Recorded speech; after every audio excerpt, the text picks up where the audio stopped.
ቸር አገልጋይ ማነው? ለንጉሥ የታመነ መክሊቱን ያልቀበረ አትርፎ የከበረ።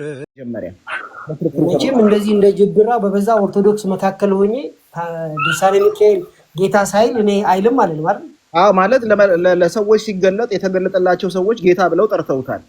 ግን ጸሐፊው ጌታ ቅዱስ ሚካኤል ብሎ የጻፈበትን እስኪ አምጣ። አንፎርቹኔትሊ በአሁኑ ሰዓት ስለዚህ መረጃ በሌለህ ነገር ላይ ፋብሪኬት ባደረከው ነገር ላይ ለምን ጊዜያችን እንድናባክን ታደርጋለህ ታዲያ? ብራዘር ፋብሪኬት አላደረኩም ነው ይዘህ የመጣኸው እኮ መጀመሪያ ጌታችን በጣም ቅኖኜ ነው እያወራሁት ያለሁት። በጣም ቅኖኜ ነው እያወራሁ ያለሁት። አረፍተ ነገር እየመረጥኩ ነው እያወራሁ ያለሁት። ግን ከኔ እኩል ቅን ማትሆን ከሆነ ማይሆን ቃላቶች እንዳልተጠቀም አታርገኝ። ፋብሪኬት አረካተለ ያ እኔ ካላገኘው ታዲያ አሁን ድርሳነ ሚካኤልን አየሁት በደንብ አንብብ። መች ስንት ገጽ ነው ያለው? በዚህ በአምስት ደቂቃ ስንት ገጽ ነበር? እኔ ቅዱስ ሚካኤል ድርሳኑን ብዙ ጊዜ ነው የምደግመው እና ወደ ክርክር አንውሰደው እንትን እንዳይሆን እንድንማማር ብዬ ነው። ዳኒ አንደኛ ማስረጃውን ይዘህ ቢሆን ጥሩ ነበረ። ሚካኤል ጥሩ ሀሳብ ነው ያነሳው። እውነቱን ለመናገር ግን ላነሳው ነጥብ ስፒሮስ በጣም ከበቂ በላይ መልስ ነው ያመጣው።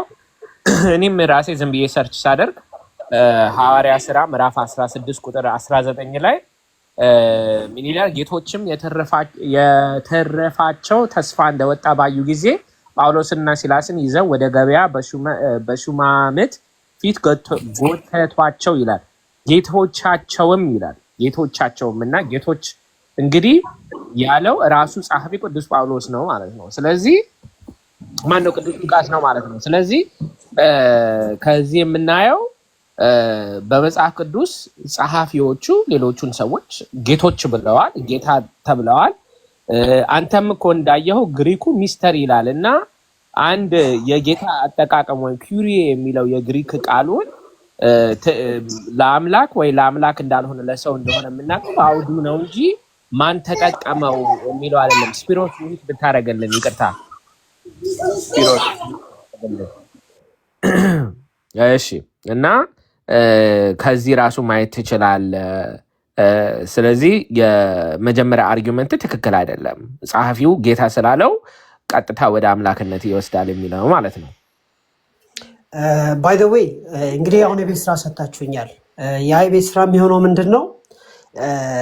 ጌታ ቅዱስ ሚካኤል የሚል መጽሐፍ ቅዱስ ውስጥ አለ ማለት ሰዎች ጌታ ያሉበት ማለት ነው። ማነው ሶሪ ድርሳነ ሚካኤል ላይ በሱ ላይ ተቃውሞ የለኝም። ለምን ሲባል ሰዎቹ ናቸው ያሉት። አሁን ስራ የምሰራው ምንድን ነው? እዛው ድርሳነ ሚካኤል ላይ ጸሐፊው ጌታ ብሎታል አላላሁም በሚለው ሰርች አደርግና ላይቭ ገባበታለሁ። አለቀ። Again, I don't understand. መጽሐፍ ቅዱስም ያደርጋል እኮ ነው የምልህ። Like, do you not accept that or ግራ ገባኝ። ሚኪ እኮ ትለያያላችሁ። አንተ That's fine. No, that's አውዱ fine. እናውራ ነው እያልክ ያለው። That's አንተ fine. አውዱ እናውራ ካልከኝ የቤት ስራ አልሰጠኸኝም። ችግር የለብኝም። እኔ ግን ዋናው ፍጻሜ ፖይንቱ ምንድነው? ማንም የሚበለው ማንም ከመጽሐፍ ቅዱስ ራሱ ጸሐፊው ጌቶች ተብለዋል ነው። ጌቶች ተብለዋል። ስለዚህ ጸሐፊው ቅዱስ ሚካኤልን ጌታ ይበለው አይበለው that's not the real point. ሚካኤል የሚል መጀመሪያ ማስረጃ ያስፈልገዋል ነው። I agree with him. ማስረጃ ያስፈልጋል። እንደዛ ነው። I agree with him. መጀመሪያ ሲጀመር ኮንቨርሴሽኑን ለመጀመሪያ ራሱ ማስረጃ ያስፈልጋል። I agree with him. ከተጀመረ አይቀር ግን የኔ ፖይንት ደግሞ ምንድነው? መጽሐፍ ቅዱስ ራሱ ስናነብ ጸሐፊዎቹ የተለያየ ስፍራ ጌቶች ብለዋል። ከመጽሐፍ ቅዱስ ማስረጃ ይሆናል ማለት ነው። ስለዚህ your assumption ጸሐፊው ጌታ ካለ ችግር ነው፣ እርስ በራሳቸው ሲነጋገሩ ጌታ ከተባባሉ ችግር አይደለም የሚለው assumption ያንተ ነው እኮ እያልንህ ነው። ባይ ዘ ዌይ ቆይ ጌትነት የሚለውን ዲፋይን አድርጌልሃለሁ። ምን አይነት ጌትነት ብያለሁ? ሶሻል ጌትነት ብያለሁ። ምክንያቱም ሰው ዴይ ቱ ዴይ ጌታ ይባባላል፣ አንዱን ይላል። ስለዚህ ሶሻሊ ሰዎች ሲግባቡ የሚሉት ጉዳይ ነው እንጂ ማስተር ማለታቸው ፈጣሪ ማለታቸው ሁሉን ቻይ ማለታቸው ሁሉን አዋቂ ማለታቸው አይደለም በሚለው ተስማምተናል። ዳኒ ግን እኮ ነገር ጌቶቻቸውም የተረፋቸውን ተስፋ እንደወጣ ባዩ ጊዜ ጳውሎስና ሲላስን ይዘው ወደ ገበያ በሹማምንት ፊት ጎተቷቸው ይላል ሐዋርያ ሥራ ምዕራፍ 16 ቁጥር 19 ላይ። ጌቶችም ያሉት ሶሻሊ አይደለም፣ ቴዎሎጂካሊ ነው እያልክ ነው ያለው። ቴዎሎጂካሊ አይደለም ግን ማነው it's not within a conversation። አንተ እኮ የጀመርከው ጸሐፊው ካለው ችግር ነው፣ ጸሐፊው ካላለው ችግር አይደለም እያልከን እኮ ነው። ጸሐፊው ካለው ያልኩበትን ምክንያት አልያዝከውም ማለት ነው። መድገም አለብኝ ማለት ነው።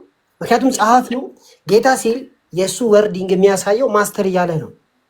ለእግዚአብሔር የሚሰጠውን ጌትነት ነው የሚጠቀመው እንጂ ተሳስቶ ነው አትለኝም። ተጠቀመ ነው አትለኝም። እንዴት አወቅህ አንተ? የጸሐፊውን ከአውዱ ውጪ ቃሉን ስለተጠቀመ ብቻ እኮ እያልከን ነው። ቃሉን ከተጠቀመ አውዱን ማየት አለብን ብዬ አለው ደጋግሜ አይደለ? ያለ አውዱ ጌታ ስለተባለ ብቻ ስፔሲፊክሊ ቲዮሎጂካል ኢንተርፕሬቴሽን አለው እያልክ ነው። ይህንን ማስረጃ ያስፈልጋል። አንድ ጸሐፊ ጌታ ሲል ቲዮሎጂካል አፕሊኬሽን አለው ካልክ other than ነገር ያለው ጌታ የሚለው ብዙ ትርጉም አለው። አንደኛው ገዢ ወይም የአውቶሪቲ የሚያመለክት ነው ብያለሁ። ስለዚህ ቅዱስ ሚካኤል ጌታ ቢባል ገዢነቱን አውቶሪቲ መኖሩን ያመለክታል። ስፔሲፊክሊ አምላክ መሆኑን ግን አንተነ ማሳየት ያለብህ ይሄ ማስረጃ ያስፈልጋል ነው። እዚህ ጋር ጌታ የተባለው አምላክ ለማሰኘት ነው ካልክ ዝም ብሎ ቃሉ ስላለ ብቻ ልትለኝ አትችልም። ማስረጃ ያስፈልጋል። እኔ እንደማስበው ጤናማ በሆነ አእምሮ ጸሐፊው አንድ ጊዜ እንኳን ሚካኤልን ጌታ ማለት የለበትም። አንድ ጊዜ እንኳን ሶሻል በለው ምንም ሊል አይችልም፣ አይገባውም። ትክክል አይደለም። ምክንያቱም ጌትነት በመንፈስ ተመርተ ስትጽፈው ለእግዚአብሔር የሚውል ቃል ነው እንጂ ለሆነ መልአክ ወይም ለሆነ ሰው የሚሰጥ አይደለም። ስለዚህ ይህንን አረፍተ ነገር ቀጥልና the same thing ለቅዱስ ሉቃስ በለው እኮ ነው የምልህ። አሁን ያልከውን the same thing ለቅዱስ ሉቃስ በለውና እንስማማለን። ዲያቆን ዳዊት ጌታም በምሳሌው ማቴዎስ 18 ላይ ይናገራል። የተበደለው ሰውዬ ጌታው እግር ስር ወድቆ እያለ እንደዚህ ይናገራል። በመጽሐፍ ቅዱስ አንድ ጌታ ነው ያለው፣ አንድ ጌታ ነው። ቀጥታ ሙሉ ፍቺው የሚሰጠው ለእግዚአብሔር ነው። ግን ሰዎችም ፍጡራንም ጌታ ተብለዋል። ሁለቱም ማደባለቅ የለብንም። እነዚህ ሁለቱን ለይተን ነው የምናውቀው እኛ። ግን ሲጽፉና ሲሉት የተለያየ ፍቺ ይሆናል የሚለው እኔ እንጃ። በየትኛው ዲክሽነሪው በየትኛው ምሁር እንደተነገረ አላውቅም። ሉቃስ ሲጽፈው የሐዋርያ ሥራን ጌቶች እንዳላቸው ጽፏል። ጌታም በምሳሌ ሲናገር ለጌታው ጌታም ሲናገር ልጨርስ። ጌታም ሲናገር የተበደረው ሰውዬ ጌታው ስር ወድቆ እንዲምረው ለመነ እያለ ይናገራል። ማቴዎስ 28 ላይ ጌታ እያለ እና ኪሪዮስ የሚለው ብዙ ትርጉም እንዳለው አይተናል። ቀጥል እስቲ ዳኒ። ጌታው ሲል የሶሻል ዴፊኒሽኑ መሆኑ በጣም ግልጽ ነው። የሶሻል ዴፊኒሽን መሆኑ ምክንያቱም ባሪያና ጌታ የሚል ስላለ መጽሐፍ ውስጥ ማለት ነው። በስነስርዓት የተቀመጠ ጉዳይ ነው። አይ አይደለም ችግር የለውም እኛ እንላለን ካላችሁ እኔ ማስገድድበት ምንም ምክንያት የለም፣ ችግር የለውም። ግን ጸሐፊው እኔ ቁጥር ያለው ወደ 50 ጊዜ የሚጠጋ ነው ጌታ ቅዱስ ሚካኤል እያለ አድረስ ያደርግ ነበር። ስለዚህ ሚስተር ቅዱስ ሚካኤል እያለ ነው ልትሉኝ ነው? እኔ ይከብደኛል እና አንደርስታንድ ለማድረግ ብትሰጠኝ እኔ ምክንያቱም አሁን እያየው ነበረ ቅዱስ ሚካኤል አሁን ጌታ ቅዱስ ሚካኤል ላንብብላችሁ። ለምሳሌ ጌታ ቅዱስ ሚካኤል የሚል የለም እያልክ ያለው አንዴ መልስልኛ። አንድ ጊዜ ቆይ ላንብብልህ። ቅዱስ ሚካኤል የሚል ይኸው አሁን ያልከውን ላንብብልህ። ከዚህ ነገር በኋላ በዚህ ሀገር የሚኖር ሃይማኖቱ የጸና አንድ ድሃ ነበረ። በመዓልትም በሌሊት ይጸልይ ነበር። ቅዱስ ሚካኤልን ጌታዬ ሆይ እዘንልኝ፣ የዕለት ምግብ የዓመት ልብስ ስጠኝ ይለው ነበር። እንደዚህ ለማለት ፈልገህ ነው? እኔ እንደዚህ ያላልኩ ሰውየው ጌታዬ ቢል ችግር የለውም። ጸሐፊው ሲጠራው ማለት ነው። ጸሐፊው ከዚህ በኋላ ጌታ ቅዱስ ሚካኤል ማለት የለበትም። ጸሐፊው ሲጠራው ማለት የለበትም። ጌታ ቅዱስ ሚካኤል አይደለም የሚለው። ከዚህ በኋላ የመላእክት አለቃ ቅዱስ ሚካኤል በህልም ተገልጦ ነው እያለ የሚለው። ሁልጊዜ ሚካኤልን ሲጠራ የመላእክት አለቃ እያለ ነው የሚጠራው። እኔ የጠየቅኩ አሁን ያመጣኸውን ሴክሽን ብቻ ሳይሆን ጸሐፊው ጌታ ቅዱስ ሚካኤል ያለበት ቦታ አለ። ዋሽታል ካልከኝ እኔ ኢት ዊል ቢ ማይ ዲዩቲ ይሄን ነገር ፕሬዘንት ማድረግ ችግር የለውም። ተረጋጋ። አርግ ውሸት ዋሽታል። እሺ እንትን እንደዚህ እናደርግ እንደዚህ እናደርግ። መደጋገም እንዳይሆን ዳኒ ቆይ መደጋገም እንዳይሆን እንደዚህ እናደርግ። አንደኛ በየትኛውም ስፍራ ስፒሮስን ብለዋል። በየትኛውም ታሪክ ላይ በየትኛውም መዝገበ ቃላት ላይ ጌታ የሚለው ቃል እርስ በራሳቸው ከተባለ ሚስተር ማለት ነው። ጸሐፊው ከተጠቀመው ለአምላክ ብቻ የሚሰጥ ነው የሚል የትም ቦታ የለም። የትም ቦታ ይሄ አንተ የፈጠርከው ህግ ነው ማለት ነው። አንተ በፈጠርከው ህግ ከዛ አስዩም አድርገህ ኮንክሉዥን እየሰራህ ነው። ምንም አያስኬድም እና ስለዚህ ምንም ይሄ አሁን መደጋገም እንዳይሆን የትም ቦታ ቃሉ ራሱ አውዱ ነው የሚፈታው እንጂ ቃሉ ስለተጠቀመ ራሱ ችግር አለው ጤናማ አስተያየት ምናምን ብትለው ይሄ የራሰ እይታ ነው። ግን ከዚህ እንለፍና ወደ ሌላ ምናልባት ቶፒኩን ትንሽ ቀየር አድርገን በተናገርከው ሶሻል ጌትነት የለም እያልክ ነው ያለው። ሶሻል ጌትነት በስነ ስርዓት አለ። አንተ ግን የምትለው እኮ ጸሐፊው ኢንቮክ ሲያደርግና ሶሻሊ ሲጠቃቀም ፈጠርክ ለምን ትለኛለህ? ሶሻል ጌትነት እንዳለ እያወቅ ፈጠርክ ለምን ትለኛለህ? ምክንያቱም አንተ እኮ ያልከው ሶሻል ጌትነት አለ እኮ አይደለም። እሱ ላይ እኮ አይደለም ችግሩ ጸሐፊው ግን ጌታ ካለው ስፔሲፊክሊ ቴዎሎጂካል ያሰኘዋል። አምላክነትን ብቻ ያለው ነው ያልከው። ይሄ አንተ እይታ ነው ነው እሱ ጋር እንመጣለን። ስለዚህ ሶሻል ጌትነት እንዳለ አምናል ማለት ነው። ኦፍኮርስ አለ። የጌታ ትርጉም ብዙ ነው እኮ ብያለሁ። እኔ እኮ ነኝ ያልኩህ አይደል እንዴ? ስለዚህ አልፈጠርኩም ማለት ነው። የፈጠርከው ጸሐፊው ኢንቮክ ሲያደርገው ቀጥታ የአምላክ ማን ነው ለእግዚአብሔር ለምንሰጠው ጌታ ብቻ ነው የሚሆነው ያልከው ያንተ እይታ ነው።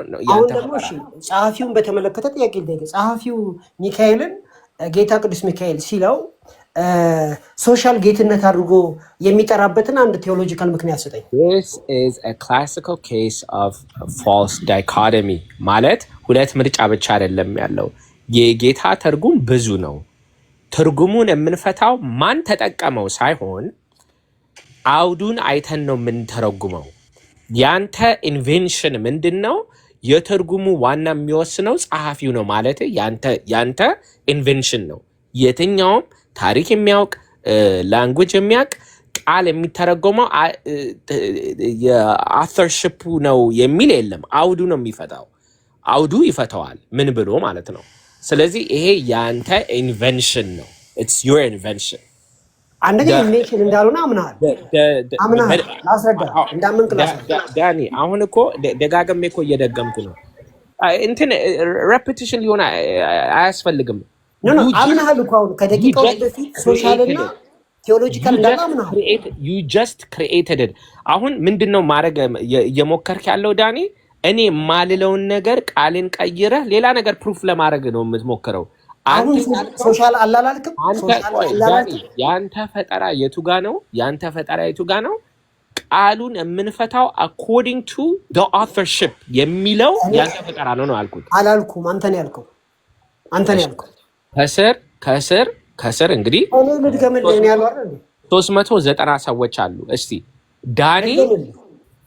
ዳኒ እንትን ጌታ እንትኑ ጸሐፊው ጌታ ስላለ ነው ቀጥታ የአምላክነትን ነገር ያሳያል አላለም። ካለ አንድ ጻፉ፣ ካላለ ሁለት ጻፉ።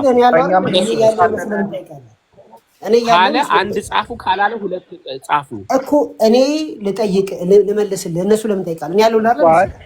ቆይ ዳኒ አይወል አባቴ አዳምጠኝ እኮ። እኔ ለምን አላስረዳለህ? አንተ ለምን እነሱ ጠይቀው ነው ያለው እኮ። አዳምጠኝ። እኛ ምን መልስልህ? እኛ ምን የተጠየቁት እኔ ተጠይቀ። እሺ እንስማሽ። ምን ብለሃል አላልክም? ይኸው እንስማሽ እኮ። እኔ ማውራት አለብኝ። ይሄ ጉንጭ አልፋ ክርክር ነው። በእናትህ ለህይወት የማይሆን ክርክር ነው አባቴ። ካልሆነ መተውና አሁን እኮ ፈጥረሃል ካለኝ እንደፈጠርኩ ስለዚህ ማሳየት አንተ በትክክል አልመለስክማ። ሃይ እንዳልመለስኩ የምታውቀው አሁን ስናገር ነው። እስቲ ተናገር። እሺ ተናገር፣ ቀጥል። እሺ ጌትነት ሶሻሊ አለ። ግማሽ ድምጽ ይገባል ደሜ። ጌትነት ሶሻሊ ሰዎች ዴይ ቱ ዴይ ላይፋቸው ላይ ጌታ ይባባላሉ። ስለዚህ መጽሐፍ ቅዱስ ውስጥ አንድ እኔ ራሴ የሆነን አካል ጌታ ብል እኔ ነኝ ያልኩት እንጂ ስፒሪቹዋሊ መንፈስ ቅዱስ መርቶት የሚጽፈው ጸሐፊ ግን እንደዛ ካለ እንደ ሶሻል ጌትነት አድርገን ልንወስድ አንችልም። ለምን ሲባል ጸሐፊው በተለየ ዳይሜንሽን ውስጥ ነው ያለው። ከፍ ባለ ዳይሜንሽን ውስጥ ከፍታ ውስጥ ነው ያለው። ከፍ ባለ መረዳት ውስጥ ነው ያለው። ስለዚህ ስለ ሚካኤል ያውቃል። ስለዚህ ሚካኤል መልአክ እንደሆነ ያውቃል። ሚካኤል መልአክ እንደሆነ የሚያውቀው ጸሐፊ ሚካኤልን አድረስ ሲያደርግ የሚካኤልን ጌትነት አሰርት አድርጎ ሊጽፍ የሚችልበት ሩም የለም። ሎጂካልም አይደለም። ዩካን ቤትህ ስለሆነ ልታሳምን ትችላለህ፣ ችግር የለውም። ግን ጸሐፊው ጌታ ሊለው አይችልም። መልአክ ነው የሚለው፣ ቅዱስ ሊለው ይችላል። ጸሐፊው ጌታ ስላለው ነው ችግሩ ነው ያንተ አባባል አይደለ? ኤግዛክትሊ። ስለዚህ ጸሐፊው ጌታ ያለው ነው ቃሉ የሚፈታው። በምን ምክንያት አለው? ጌታ ያለው በምን ምክንያት ነው? ይሄ ያንተ ፈጠራ እኮ ነው። ድርስስ የዳኒ አስተምሮ ይሄ አሁን ያልከው የዳኒ አስተምሮ ነው። የትም ቦታ ቀላል እኮ ነው። በጣም አንዳንዴ። ስለዚህ አስረዳኝ። ጸሐፊው ሶሻል ጌትነትን ለሚካኤል የሚሰጥበት ምክንያት አስረዳኝ አንተ። ነገር የጌቶች ነገር ጌታ ሊል የሚችል ዳኒ this is a false dichotomy ምን ማለት ክላሲክ ኬስ እኮ ነው። ኢዘር ሶሻል ነው ወይ ቀጥታ ለእግዚአብሔር ነው የሚሰጠው የሚለው ኢትስ ኤ ፋልስ ዳይኮቶሚ። ጌታ የሚለው ቃል ሶሻል እናን ሶሻል እየተባለ ብቻ አይደለም የሚፈታው። ትርጉሙ ብዙ ነው። የጌታ ትርጉም ብዙ ነው። አለቃነትን የተለያየ ብያለሁ እኮ ነው። ሶሻል ብቻ አይደለም። አስጨርሰኝ። የአለቃነትን የስልጣንነትን ያመለክታል ብያለሁ። ቅዱስ ሚካኤል መጀመሪያ እዚህ አሁን ሚካኤል ኃይሌ እንዳለው ይሄ ማስረጃ ያስፈልጋል። አሁን እኮ ይሄ ሁሉ ነገር የምንነጋገረው ያለ ማስረጃ ነው።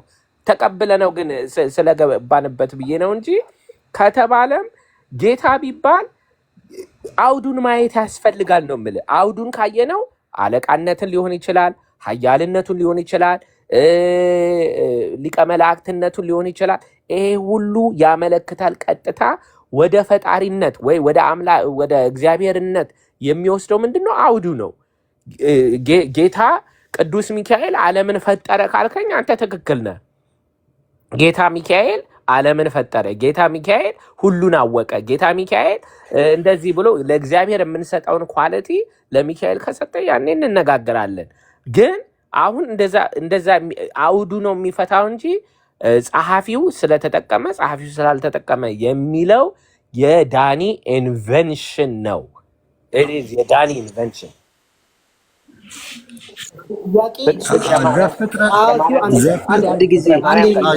ይቅርታና ዘፍጥረት 19:2 እንዴት ታየዋለህ? ዘፍጥረት 19:2 ዴቭ ለተናገረው ለመልስና ትጠይቃለህ።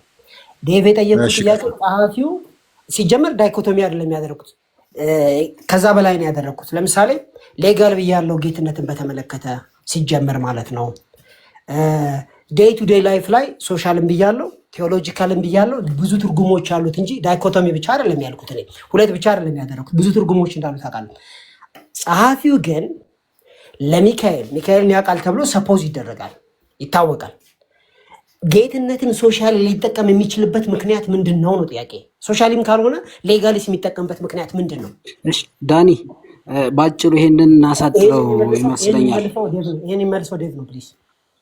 አይ ዴቭ ጥቅስ ልስጥህና ትቀጥል፣ ችግር የለውም። ይሄው የድርሳን ገድሉ ላይ ያለው ሀሳብ ስለ ቅዱስ ሚካኤል ጌትነት ካወራህ እዚህ ጋር መጽሐፈ ኢያሱ ላይ የተጠቀመውን ምዕራፍ 5 ቁጥር 14 ላይ ድርሳናት የመጽሐፍ ቅዱስ ውሉዳን ስለሆኑ ልጆች ስለሆኑ መጽሐፍ ቅዱስ አጻጻፍን ትሬንድ ይዘው ነው የሚከተሉት። ይሄው እዚህ ጋር ለምሳሌ ኢያሱም ወደ ምድር በግንባሩ ተደፍቶ ሰገደ እና ጌታዬ ለባሪያ የሚነግረው ምንድን ነው አለው ይላል። ማንን ነው ይሄንን ያለው? መልአኩን። ይሄው ከላይ ቀርቦ ይነግረናል። መልአኩን ከተገናኙ በኋላ ከመልአኩ ጋር ከተገናኘ በኋላ ኢያሱ በግንባሩ ተደፍቶ እርሱም እኔ የእግዚአብሔር ሰራዊት አለቃ ሆኜ መጥቻለሁ አለው። ኢያሱም ወደ ምድር ተደፍቶ ሰገደና ጌታዬ ለባሪያ የሚነግረው ምንድነው አለው። ስለዚህ ይሄ እኮ ምንም የሚያከራክር ነገር የለም። ለሰዎች ጌትነት ተሰጥቷል። ጌታ የሚለው ቃል ለሰዎች ተቀጽሏል፣ ለመልአክ ተቀጽሏል። ለምሳሌ ኦሪት ዘፍጥረት ምዕራፍ 24 18 ላይ ሴቲቱ ጌታዬ ብላ አብርሃምን ስትጠራው እናያለን። ስለዚህ ለሰው ተቀጽሏል፣ ለመልአክ ተቀጽሏል። ስለዚህ ድርሳኑ ጋር ምን አከራከረ? መጽሐፍ ቅዱስ ላይ ያለውን ትሬንድ ነው ድርሳን ላይ የተጻፈው። ይሄንን እንዝጋው በዚህ ጊዜ ለመግደል ካልሆነ ብራዘር ያመጣው ትልቅ ስህተት ነው የሚያሰኝ ነው ያመጣው ስህተት ትልቅ ስህተት ነው። ምንድነው ስህተቱ? አዳምጣ። ይሄ አሁን ጌታ የተባለው 2 ቁጥር ዝቅ ስትል 3 ቁጥር ያህዌ ይባላል። ይሄ ኤንጅል ኦፍ ጋድ ወይም ደግሞ ቴዎፋኒ ነው ብራዘር። ቴዎፋኒ እግዚአብሔርና እንደዛ ቢሆን ራሱ አያውቅም። ማይሆን ነገር አታወራ አይደል? እዚህ ላይ እንደዛ ይፈታባታል። ስፒሮስ አትግባብኝ። አንዴ ኖ አይደለም ማይሆን ነገር ነው ዳኒ። ማን አቁም አንዴ። ፍቅረ ማርያም አንብበውና ራሱ መልአኩ ምንድነው ብሎ ይመለሰለት? ምን ብሎ መለሰ? ራሱ መልአኩ አንብበውና እኔ እግዚአብሔር ሰራዊት አለቃ እያለ እኮ ነው። በነገራችን ላይ እዚህ ላይ አይደለም ዳኒ አንተ ያልከው አንዴ ማን ነው የሚያወራው? አንዴ እኔ የእግዚአብሔር ሰራዊት አለቃ እያለ ይሄ ራሱን የእግዚአብሔር ሰራዊት አለቃ ነኝ እያለ እየተናገረ እንዴት እግዚአብሔር ነው ትላለህ ዳኒ? ቴዎፋኒ ተገልጧል፣ በመጽሐፍ ቅዱስ አለ፣ አንከራከርም። እዚህ ጋር ግን እኔ የእግዚአብሔር ሰራዊት አለቃ ይላል። የእግዚአብሔር ሰራዊት ማን ነው? እነማን ናቸው የእግዚአብሔር ሰራዊቶች? እነማን ናቸው? ሚውታ ምናምን እነማን ናቸው? ጥያቄ ጠይቃላል። ቴዎፋኒ ነው ብራዘር።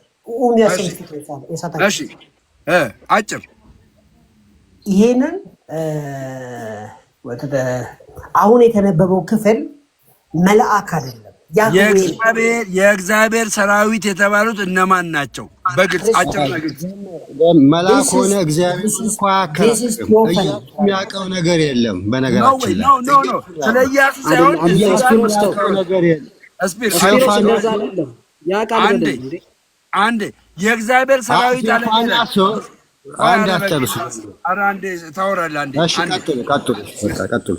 የእግዚአብሔር ሰራዊት ብሎ እየተናገረ ነው። የእግዚአብሔር ሰራዊት የተባሉት እነማን ናቸው? መጀመሪያ ስፔሲፊክ አድርግና ንገር። የእግዚአብሔር ሰራዊት አለ፣ ከዛ አለቃ አለ። የእግዚአብሔር ሰራዊት እነማን ናቸው? አለቃቸው ማን ነው? ቀጥል። ይሄንን እኮ በጣም ጊዜ ወስደ እስክሪፕቶ ይዘ ምናምን መማር ያለብህ ጉዳይ ነው። እስክሪፕቶ ከያዝ አውጣ ዳኒ። ይኸውልህ በቴዎፋኒነት የተገለጸበት ቦታዎች አሉ። ይሄንን ግን ይሄ የእግዚአብሔር ምሳሌ ሆኖ የመጣ መልአክ ነው የሚል አንድ በዛ የፈታ አባት ካለ አንተ መቼም አፖስቶሊክ ፋዘርስ ላይ ጥሩ ነህ፣ አምጣና እንወያይ። እዚህ ላይ ሳይሆን ተሳስተሃል። አሁን እኔ የማረጋግጥልህ ነገር መጽሐፈ መሳፍንት ላይ ያለውን ሐሳብ መጽሐፈ መሳፍንት በቴዎፋኒነት የተገለጸበት እዚህ ላይ አንድም አባት በሱ መልኩ ያብራራ የለም። ፔሬድ ወደሚቀጥለው ርዕሰ ጉዳይ እንሂድ። አንተ በጣም ድርቅና ብዝተሃል ማለት ነው። እና ስለ መልአክ የተነገረውን ሁሉ ቴዎፋኒ ነው እያልክ ልተረጉም ነው እንዴ? እኮ መቻ ሶራችሁ ዊክ ፋላሲ መቻ ሶራችሁ። አሁን እኮ በተራ አንተ ታወራለህ፣ ስፒሮስ ያወራል፣ ደም ያወራል። አይሚን የማያወራ ማን አለ? እሺ መረጃ ይዘናል፣ አውራን በቃ። ለምን መረጃ መቻ አጣውኝ? አምጣ መረጃ ከአባቶች አምጣ። ብዙ ጊዜ እኛንም ጠይቀህ እንደዛ ይሄው እኛ የሰራዊት አለቃ ለመልአኩ ጌታዬ ተብሏል። ጌታዬ የሚለውን አዋልድ መጽሐፍት ላይ አግኝተናል። ትክክል ነው፣ አልተሳሳተም ማለት። መረጃ አምጣ። ቴዎፋኒ ብለሃል፣ መረጃ አምጣና እናወራበታለን እኮ። መረጃ አመጣልሃለሁ፣ ችግር የለውም። አሁን እዚሁ ራሱ መጀመሪያ ላስረዳ ብራዘር። ይሄ እኮ ዳንኤል ከምን ተነስቶ ነው ቴዎፋኒ ያለውን የሚለውን ጭራሽ ሳትሰማ ጭምር እኮ ነው የተቃወምክ ያለው። ኦኬ እንደዚህ ይላል አይደለሁም እኔ እግዚአብሔር የሰራዊት አለቃ ሆኜ መጥቻለሁ ይላል። እዚህ ጋር ግልጽ አይደለም። ኢያሱም ወደ ምድር በግንባሩ ተደፍቶ ሰገደና ጌታዬ ለባሪያው የሚነግረውን ምንድን ነው አለው። ልብ አድርጎ ጌታ ያለው ማነው? ኢያሱ ነው። ከዛ ወረድ ከፍ አድርገው፣ ጽሑፉን ከፍ አድርገው እዚሁ እናገኘዋለን። የሚቀጥለው ጋር እርሱም አለቀ። ይኸው ችግር የለውም ብራዘር። ምዕራፍ የገባው እኮ ቅርብ ጊዜ ነው። በፊት መጽሐፉ በቀጥታ ነው የተጻፈውና እንቀጥል። የእግዚአብሔርም ሰራዊት አለቃ ኢያሱን አንተ የቆምክበት ስፍራ የተቀደሰ ነውና ጫማህን ከእግርህ አውልቅ አለው። ኢያሱም እንዲሁ አደረገ ይላል። ከፍ አድርገው ይቀጥለው። እሺ ልቀጥልልህ። ምን ልታገኝ? እሺ ከዛ አንድ ቁጥር ኢያሪኮም ከእስራኤል ልጆች የተነሳ ፈጽማ ተዘግታ ነበር፣ ወደ እርሷም የሚገባና ከእርሷም የሚወጣ አልነበረም። እግዚአብሔርም ይላል የእግዚአብሔር መልአክ አይልም፣ መልሶ እግዚአብሔር ነው የሚለው። ቴዎፋኒ ስንል በምክንያት ነው። እግዚአብሔርም ኢየሱስን አለው ነው የሚለው። ማነው? ኢያሱን አለው። ተመልከት ኢያሪኮና ንጉሥ አሁን ማለት ነው። እንግዲህ ያው እግዚአብሔር ካላችሁ ዳኒ ይህን ከአንተ አልጠብቅም። በእውነት እግዚአብሔር በሚያውቀው ይህን ከአንተ አልጠብቅም። አንድ ቁጥር አንብቦ ደሜ በጌታ በኢየሱስ ይቅርታ አድርጉልኝና ቴዎፋኒ በአዲስ ኪዳን መነጽር ነው ቴዎፋኒ ብለን የምንፈታውና ቴዎፋኒ እንኳን ቢሆን ኢያሱ አያውቅም። ለምን? እግዚአብሔር አልተገለጠም። እግዚአብሔር እንዳልተገለጠ ነው የሚያውቁት። እግዚአብሔርን ያየ ማንም የለም ይላል። ዳኒን ግን ወደ ግልጽ ወደ ሆነ እንትን ልውሰድና እንግዲህ እሱንም ቴዎፋኒ ነው ካልክ ጥሩ። ዘፍጥረት 19:2 ላይ ሎጥ ስፒሮስ ይሻል ነበር። ቴዎፋኒነቱን አመንክ አላመንክም? ቆይ እሱን ቴዎፋኒ ሆነም አልሆነም የሚሰግደው ጌታ የሚለው ሰው አያውቅም። እድል ፈጣሪ መስጠት አለበት። እዚህ ጋር ግን ኢያሱ ጋር ሚካኤል የተገለጠው የሰራዊት አለቃ ሚካኤል ነው። ቴንኪው። እዛኛው ቁጥር 25 መጽሐፉን ማሳያለሁ። ቁጥር 25 ላይ ደግሞ ራሱ እግዚአብሔር የተገለጠው ቁጥር 25 ላይ በኋላ እንትን ይላል ራሱ እግዚአብሔር የተገለጠው። ያው እግዚአብሔር በመላእክቶቹ እንትን ነው የሚናገረውና እነሱ ሲናገሩ ያው እግዚአብሔር እንትን ተገለጠ ይላሉ ይባላል። በቴዎፋኒም አለ በመላእክት ሳይሆን ያው በሚታይ ሆኖ የተገለጠበት ራሱ ወልድ አለ ቴዎፋኒ። ችግሩ ምንድን ነው? ቴዎፋኒ ሲገለጥ ራሱ በዛን ጊዜ የሚያውቁት ነገር የለም። ጌታዬ ሆይ ብሎ ሲናገር ወልድ መጣ ብለው አይደለም። እነ ኢያሱ እነ ዳንኤል የፈለግከው በል በቴዎፋኒ እንኳን ከሄድን። ስለዚህ ይሄ እንትን ምንም ሙግት የወደቀ ነው። ወደ ዘፍጥረት 19:2 ላይ እንሄድና ደግሞ ብዙ ጊዜ የሚከራከሩት አንድ ቁጥርና አንብብልና አንድ ጊዜ ከዛ በኋላ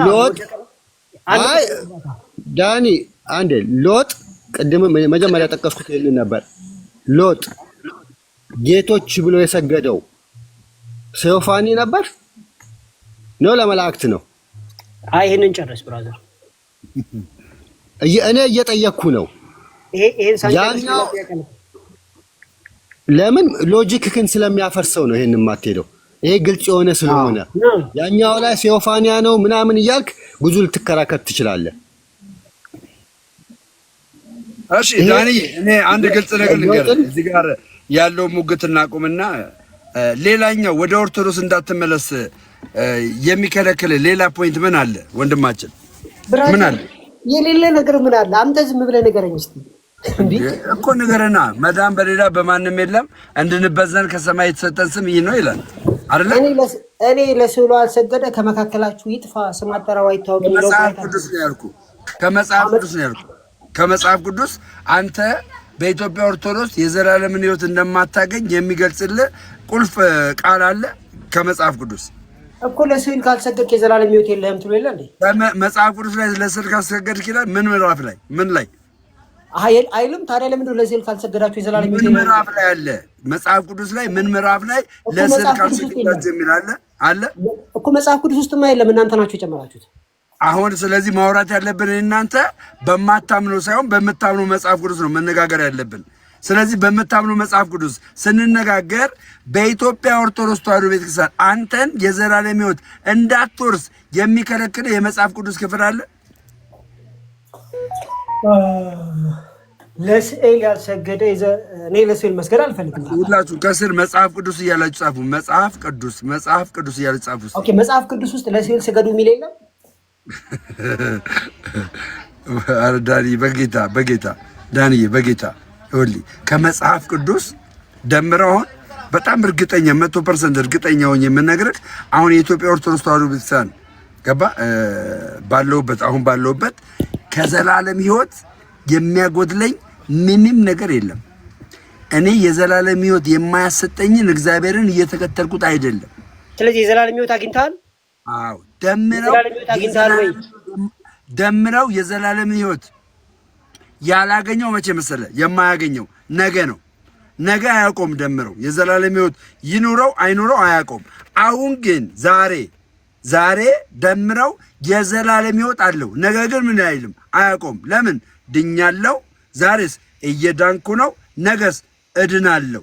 ለምን? ነገ ስለማላውቀው ገባ ሶዛት ዳንዬ ከመጽሐፍ ቅዱስ ሰው የዘላለም ሕይወት በኢትዮጵያ ኦርቶዶክስ ተዋሕዶ ቤተክርስቲያን እንደማያገኝ የሚናገር የመጽሐፍ ቅዱስ ክፍል አለ እኮ። አግኝተሃል አንተ? ስላገኘው እኮ ያወራሁ እኮ ነው። አላገኘህም ነው የሚሉ ጠይቃቸው። ይሄው እዚህ ውስጥ እኔ የዘላለም ሕይወት የለኝም የሚል ኦርቶዶክስ አናገር አናገር ሚኪ የዘላለም ሕይወት አለ እንዴ? ለምን የለኝም? እኔ በክርስቶስ አምኜ የኖርኩኝ አይደል እንዴ? ነገን ነው የማያውቀው ሚኪ የማያውቀው ነገን ነው። እኔና ሚኪ ዛሬ እኔ በክርስቶስ ላይ ያለኝ እምነት የለኝም እንዴ? እኔ እምነት በክርስቶስ ላይ ኦኬ። ስለዚህ የዘላለም ሕይወት አለ ማለት ነው። የዘላለም ሕይወት እንዲህ እንዳላችሁ ይሄን ታውቁ ዘንድ ተጽፏል ይላል። እኔ ክርስቶስን አውቄአለሁ ኦልሬዲ። ይቅርታ ከታላቅ ይቅርታ ጋር ለእኔ አዲስ ነው። ስለዚህ የዘላለም ሕይወት እኮ ማለት እኮ የነገን አላውቅም ሳይሆን የዘላለም ነው፣ ለወደፊትም አለ። ኖ ዋን ሴቭድ የሚለውን አስተምሮህን ነው ማንቀበለው አላልኩም። እኔ የዘላለም እኮ ማለት ምን ማለት መሰለህ? የዘላለም ነው እንጂ እስከ ነገ ማለት እኮ አይደለም። ሚኪሻ አንዴ ይኸውልህ ዳንዬ ድኛለው እየዳንኩ ነው እድናለው የሚል ሐሳብ አለ፣ ኮንሰፕት አላለም። ይሄ ኮንሰፕት ላይ እኛ እየዳንን ነው። አሁን ዛሬ ድነናል። ይሄ ድነታችንን እየዳንን ነው በምንልበት ነገር እያስፈጸምን ነው።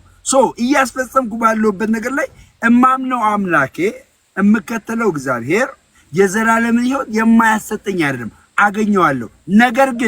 ነገር ግን ደምረው ነገን አያውቅም። ደምረው ነገ ኢየሱስ ክርስቶስን ይካደው ገባ በኃጢአት ተጨማልቆ ይሙት አላውቀውም ነገን። ለምን? እኔ በኃጢአት ተጨማልቄ ከሞትኩኝ የዘላለም ሕይወት የለኝም በንስሐ ካልተመለስኩ በቀር ገባ። ስለዚህ ነገን ነው የማላውቀው። አሁን ግን እኔ ከዘላለም ሕይወት የሚያጎድለኝ ነገር የለም በሕይወት እስትንፋስ እስካለው ድረስ። ይህን ክፍል ከፈለግ ደግሞ በደንብ አድርጎ ዲያቆን ዳዊት ወይም ደግሞ ፍቅረ ማርያም ያብራሩልሃል። የተጠየቀው ጥያቄ ደምዬ የተጠየቀው እኮ የእስከ ነገ ሕይወት ነው ወይስ የዘላለም ሕይወት ነው ስትባል አይ የዘላለም አለኛል፣ ከዛ ግን ነገን አላውቅም አልከኝ። የዘላለም አይደለም ማለት ነው። ይኸውልህ አሁን እኔ በስጋዬ አሁን ላይ በስጋዬ ባለኝ እምነት ከእግዚአብሔር ጋር ባለኝ ፌሎሺፕ በንስሐ ታጥቤ ያለው ሰው ሲሆን ነገን ግን በስጋዬ ልሙት ልኑር አላውቅም። ነገን የሚያቀልኝ ማን ነው? እግዚአብሔር ነው ገባ። የነገን የሚያቀልኝ እግዚአብሔር ነው። አሁን ባለኝ ግን በክርስቶስ ኢየሱስ ባለኝ እምነት እኔ የዘላለም ሕይወት አለኝ። ነገን እኮ እየኖርኩ አይደለም። ነገን እኮ ልኑር ልሙት አላውቅም። ዘላለም ማለት ባጭሩ ዳኒ የዘላለም ሕይወት ፕሮሚሱ አለ ልጃችን እሱ ዲፋይን አድርግልኝ ተገብቶልናል። ይኸውልህ አንድ ጊዜ ቆይ እሱ ይንገረኝ ደሜ። ዘላለም ማለት መቼ ነው?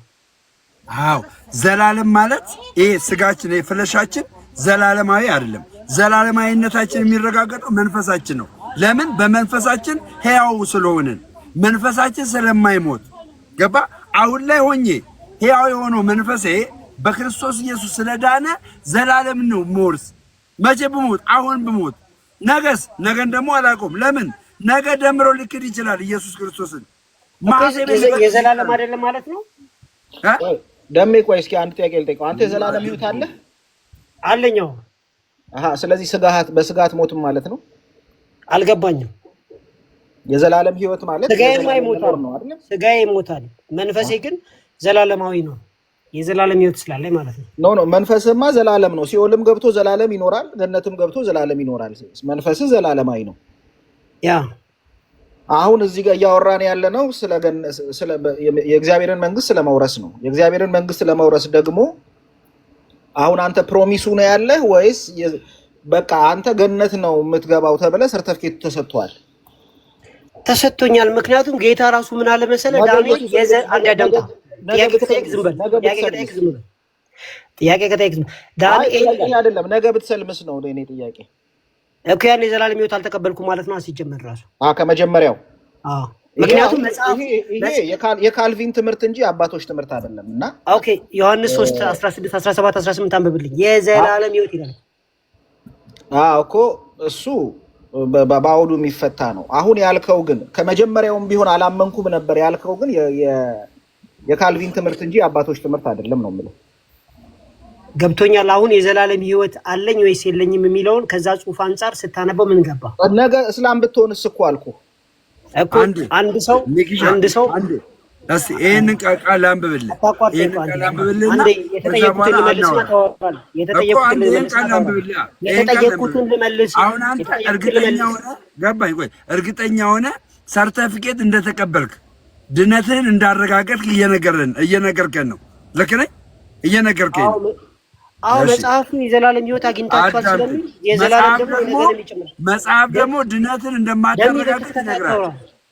ወይ አዳምጠኛ መጽሐፍ ደግሞ ድነትን እንደማታረጋግጥ እየነገረ ነው። መጽሐፍ ቅዱስ ምን ይላል?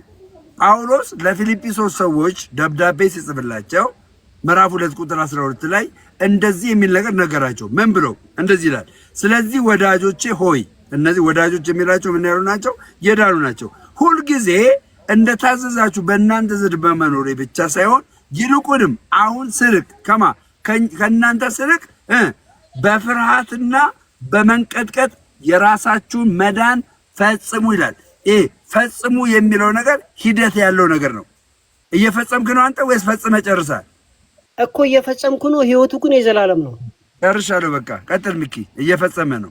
ሚኪ አይደለም የሚናገረው፣ እኔ ነኝ የምናገረው። መጽሐፉ የሚለው ሚኪ ስማ፣ መጽሐፉ የሚለው እስከ ነገ ሕይወት ሳይሆን ለሚቀጥለው 1 ወር ሳይሆን የዘላለም ሕይወት ስለሚል እኔ ደግሞ የዘላለም ሕይወት አለኝ ሲባል አሜን ብዬ እቀበላለሁ እኮ። ፕሮሚሱ ነው ያለ እና ፕሮሚስ የገባው እኮ የሆነ የድር አለቃ አይደለም እግዚአብሔር እኮ። ፕሮሚሱ ይኸውልህ፣ ፕሮሚስ ማለት ባይዘው እኔ አሁን ትዳር ስትገባ ፕሮሚስ የባልና የሚስት ነው ፕሮሚሱ።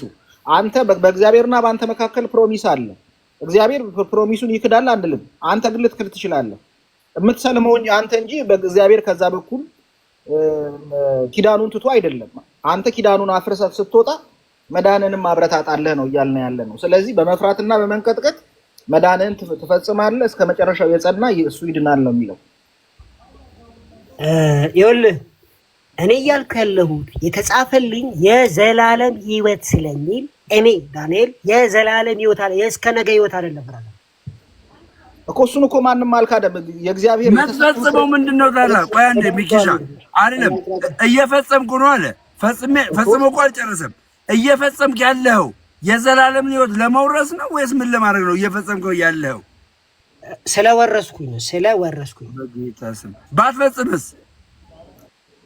አልገባኝም። እየፈጸምክ ያለው የወረስከውን ነው የምትፈጽመው? እየፈጸምክ ያለው የወረስከውን ነው የተወረሰ ስለፈጸምክ እግዚአብሔር ሲቀበለው ስለፈጸምክ ትወርሳለህ ሳይሆን የሚያምኑ ሁሉ የዘላለም እንዲያገኙ ኢየሱስ ክርስቶስ ሞተ። ተረጋጋ። ቆይ ውሃ እየጠጣስ ውሃ ለዛ መኪና ውስጥ አይደል? አዳምጠኝ። ይኸውልህ ዳንዬ አንተን ማዳመጥ ያለብህ መዳንን ፈጽሙ አለ። መዳንን ፈጽሙ ካለ አንተ እየፈጸምኩ ነው አልከኝ። ምንን? መዳንን እየፈጸምኩ ነው ካልከኝ ሰርተፊኬቱ ያለቀ ሰርተፊኬት እጅ ላይ አልገባም ማለት ነው። አይ ገብቷል። ተረጋጋ። ምክንያቱም የዘላለም ማለት የስከነጋ እየፈጸምክ ያለው ድነት የለም ማለት ነው። የዘላለም ማለት የስከነገ ማለት አይደለም፣ ያሁን ነው። የዘላለም ጋር እየፈጸምክ ያለው ድነት የለም። ካልቪኒስት ነህ ማለት ነው። መጽሐፉ ነው እንቅደደው። እሺ ዳንኤል የዘላለም ደሜ አንድ ጥያቄ ለዳኒ ነበረኝ። እስቲ ዳኒዬ እስራኤላውያኖች ከግብጽ ሲወጡ እስራኤል ትገባላችሁ ተብለው በምድረ በዳ ይቀሩ አሉ አይደለ? አሁን ጉዟችን እንደዚህ አይነት ድነታችን የሚፈጸመው ስትደርስበት ነው እንጂ አንተ አሁን ድነሃል፣ በቃ ድነሃል። ብሮድካስት እያረክልን ያለው ከመንግስተ ሰማያት ሆነ ነው እዚሁ ምድር ላይ ነው ያለው? መጀመሪያ እሱን ላረጋግጥ። የዘላለም ህይወት ለመኖር መሞት አይጠበቅብሽም። ልክ ጌታን ስታቂ በመንፈስ ቅዱስ ትታተሚያለሽ፣ የመንፈስ ቅዱስ ማደሪያ ያለሽ። አንዴ ተረጋጊ፣ ቆይ እየጠጣሽ እሱን አይደለም ጥያቄ እኔ አልጠየኩም። ቆይ እኔ አልጠየኩም፣ ለምን ትመልስልኛለህ? በቃ የዘላለም ህይወት ስታገኝ ራስሽን ችለሽ አውሪ። በቃ ኖ ጥያቄው እኮ አይ አልመለስልሽም። ያልጠየቅኩት መልስልኝ። እኔ ማይኬን ዘጋለሁ፣ ማይኬን ዘጋለሁ። ዳንዬ አትበሳጭ። ቆይ ምን አልክ መሰለክ? ስትድኑ ምን ታገኛላችሁ አላልኩ። መንፈስ ቅዱስ ተሰጣ። እሱን ተው፣ እሱ ጋር አይደለም ጥያቄ። ከዳንክ አሁን ድኛለሁ ብለክ ያለው ፍጻሜ የሚያገኘው እዚሁ ምድር ላይ ነው ወይስ መንግስተ ሰማያት መግባት ነው? መጀመሪያ ትመልስልኝ። አሁን እዛ ሚት ነው። ኦኬ እኛ ስንድን አሁን ነው ምንድነው መጽሐፉ? የመዳን ቀን አሁን ዛሬ ነው የሚለው። ስለዚህ የዘላለም ህይወት አሁን አግኝቻለሁ። አሁን ይሄ ያገኘሁት የዘላለም መንፈስ ቅዱስ አትሞኝ፣ በመንፈስ ቅዱስ ሞልቶኝ ቀድሶኝ ለዘላለም ፍጹማን አድርጎኛል። ገና እሱ እንደተቀበልኩ ዕብራውያን 10:14 ማለት ነው። የእግዚአብሔር ጽድቅ አድርጎኛል። ሁለተኛ ቆሮንቶስ 5:21 ማለት ነው። የእግዚአብሔር ልጅ አድርጎኛል። ዮሐንስ 1:11 ማለት ነው። አትግቢ አልተባልሽም። ኦኬ ከዚህ በኋላ እንዳታቋርጭኝ። ከዚህ በኋላ እንዳታቋርጭኝ። ከተሽ የመጨረሻ ነው። ከዚህ በኋላ አልመለስልሽም። የምታቋርጭ አይ በቃ አጭር የሚመልስ ሰው ግቡ።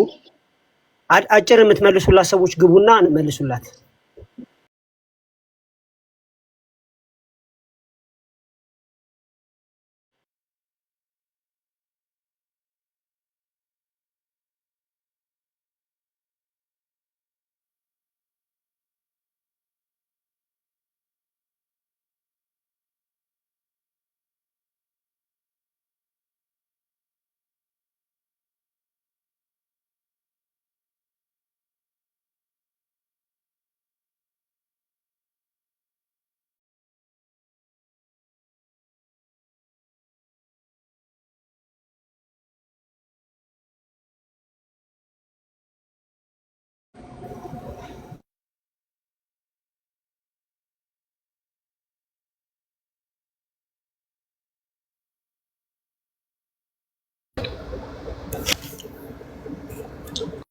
ሌላ ጥያቄ አለኝ። በቃ እግዚአብሔር ጎበዝ ገብቶሃል ማለት ነው።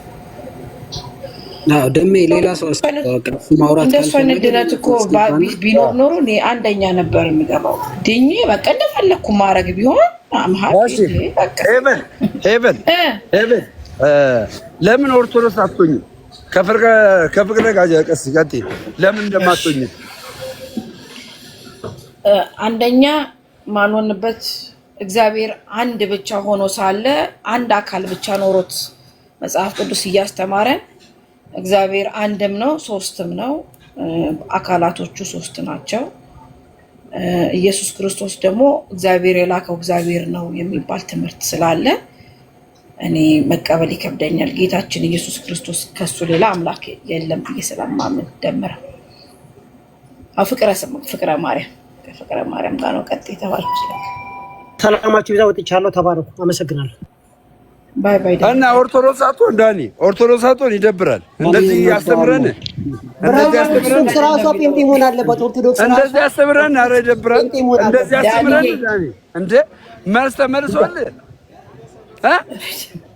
ኦርቶዶክስ ራሷ ጴንጤ መሆን አለባት። ኖ እንደዚህ ተመልሶልህ ዳኒ። እንዴ አላስወራም አላችሁ ነው። ምን ከዚህ የበለጠ ስለ ጌትነት ተነገረ፣ ስለ መልአክ ተነገረ። ስለምን አትሆኑም ሲባል ገድል የሚከፍቱት ነገር ነው የሚገርመኝ። ቆይ ደምረው እንደው ለዳኒ ጭንቅላት። ቆይ ይቅርታና ዳኒ ቆይ ፈልጋለሁ። ፍቅርና ሄቨን ቀጥሉ። ሄቨን ለምን ኦርቶዶክስ እንደማትሆን ንገረኝ። እሺ ተናግሬያለሁ። እኔ ቀጥል። አሁን ማይኬል ልዝጋ። እህታችን ግን ቤተ እምነትሽን አላወቅኩትም፣ ይቅርታ። የሐዋርያት ቤተ እምነት ተከታዮች ሐዋርያት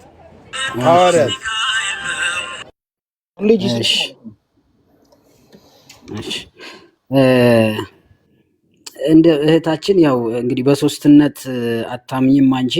እኔ የተወሰኑ የመጽሐፍ ቅዱስ ክፍሎችን ላንሳና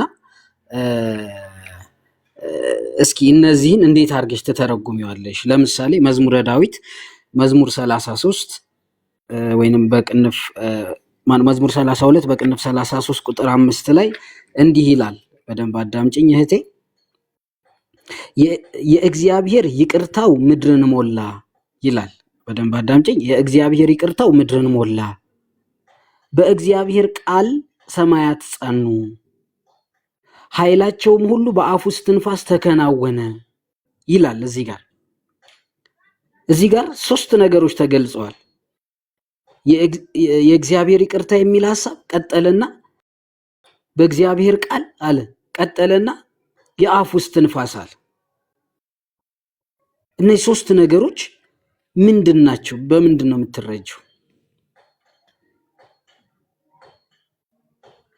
መረዳት ነው። እሺ ችግር የለም እኔ እናገራለሁ። ግን እርሱ እኮ ቢነግሩኝ ጥሩ ነበረ። ሶስት አካል አንድ መለኮት አለ ብለው ነው። ይሄ አሁን ኦኬ። አንቺ አንብበሽ ታውቂያለሽ? አዎ ይሄማ ቤተክርስቲያን እምነታችን ነው። እግዚአብሔር በቃሉ ነው ሰማይና ምድርን የሚፈጥረው። ብርሃን ይሆናል ሆነ። ለአዳም ደግሞ በአፉ እስትንፋስ እፍ ብሎ በአዳም አፍንጫ ውስጥ የህይወት እስትንፋስ የሰጠው አንዱ አምላክ ነው እንጂ አቃል የሚባል ሌላ እስትንፋስ የሚባል ሌላ ሀሳቦች አሉ። አሁን እዚህ ውስጥ የእግዚአብሔር ይቅርታ ይላል፣ በምድር በእግዚአብሔር ቃል ይላል፣ ከዚያ ደግሞ በአፉ እስትንፋስ ይላል። ሶስት ተርሞች አሉ አይደለ? ይሄንን ደግሞ ወደ ምን አውድ ለወስድልሽ ፈልጌ መሰለሽ?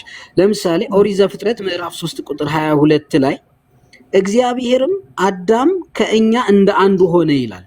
ከእኛ ሲል ሲንጉላር ነው ፕሉራል ነው? እዚህ ጋር የምትረጂው ከእኛ የሚለው ቃል ይቅርታ ወደ አማርኛ ላምጣው ብዙዎቹ እንግዲህ ከእኛ የሚለው ቃል እኛ ሲል አንድ ነገር ዊ ሲባል የብዙሃንን ነው የሚገልጸው ወይስ ነጠላን ነገር ነው የሚገልጸው? እሺ በዚሁ እርሱ ሲጠይቁ እርሱ የብዙ አምላክ ነው ብለው ነው ሚናን የሚነግሩኝ። የብዙ አምላክ አለ እንዲህ አለ እግዚአብሔርም ይላል። አሁን እግዚአብሔርም ሲል አንድነቱን ለኔ ሲነግሩኝ እኮ እንዲገባኝ እኮ ነው። እሱ የብዝሃነት እኔ ያው ሶስትነቱንም አንድነቱንም እዚህ ጋር እያብራራ ነው እያልኩሽ ነው። ለምሳሌ እግዚአብሔርም ማለት እግዚአብሔር የሚለው የሥላሴ የአንድነት ስም ነው። እግዚአብሔር የሚለው ማለት ነው እግዚአብሔር ተብሎ ሲጠራ የአንድነት ስም ነው። ቀጠለና ደግሞ እዚያው ላይ እግዚአብሔርም አለ ስለ አዳም ማውራት ጀመረ። አዳም ከእኛ አለ። ከእኛ የሚለው ቃል ከእኛ ሲባል ይሄ ነጠላ ነው ወይንስ ብዙ ነው? ከእኛ የምትለዋን ብቻ አሁን እስኪ መጀመሪያ ፍችልኝ። ከእኛ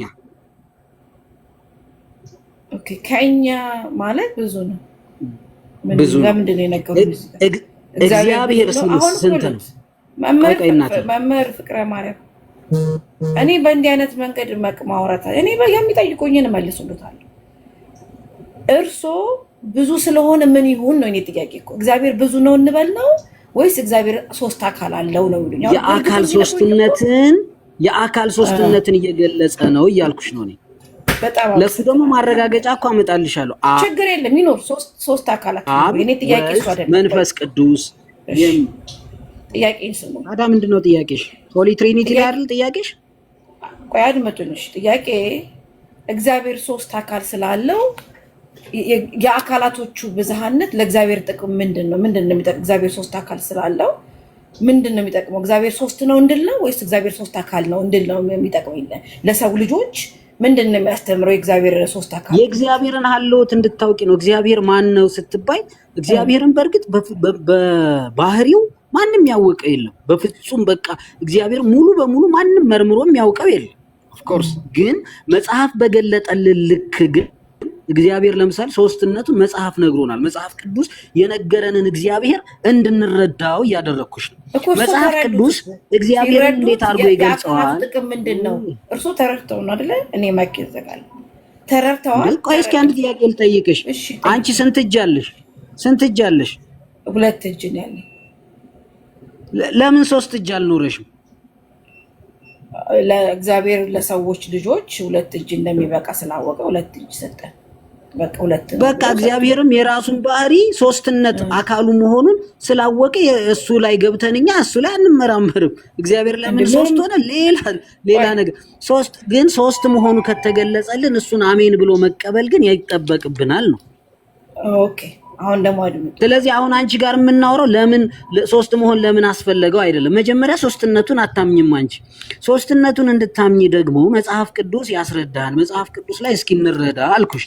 መጽሐፍ ቅዱስ እግዚአብሔርም ብሎ የአንድነት ስሙን ጠቀሰና አዳም ከእኛ እንደ አንዱ ሆነ አለ። ከእኛ ሲል እግዚአብሔር ችግር የለብኝም። ሶስት አካል ይሁን እኮ አሁን አልተከራከርኩትም። ይሁን አይደለም ነው አይደለም። እዚህ ጋር አሁን ሶስት ነገሮችን ወይ ብዙሃን እኔ የምጠይቀውን ጥያቄ ከመለሱልኝ እኮ ነው ጥያቄው ተመለሰ የሚባለው።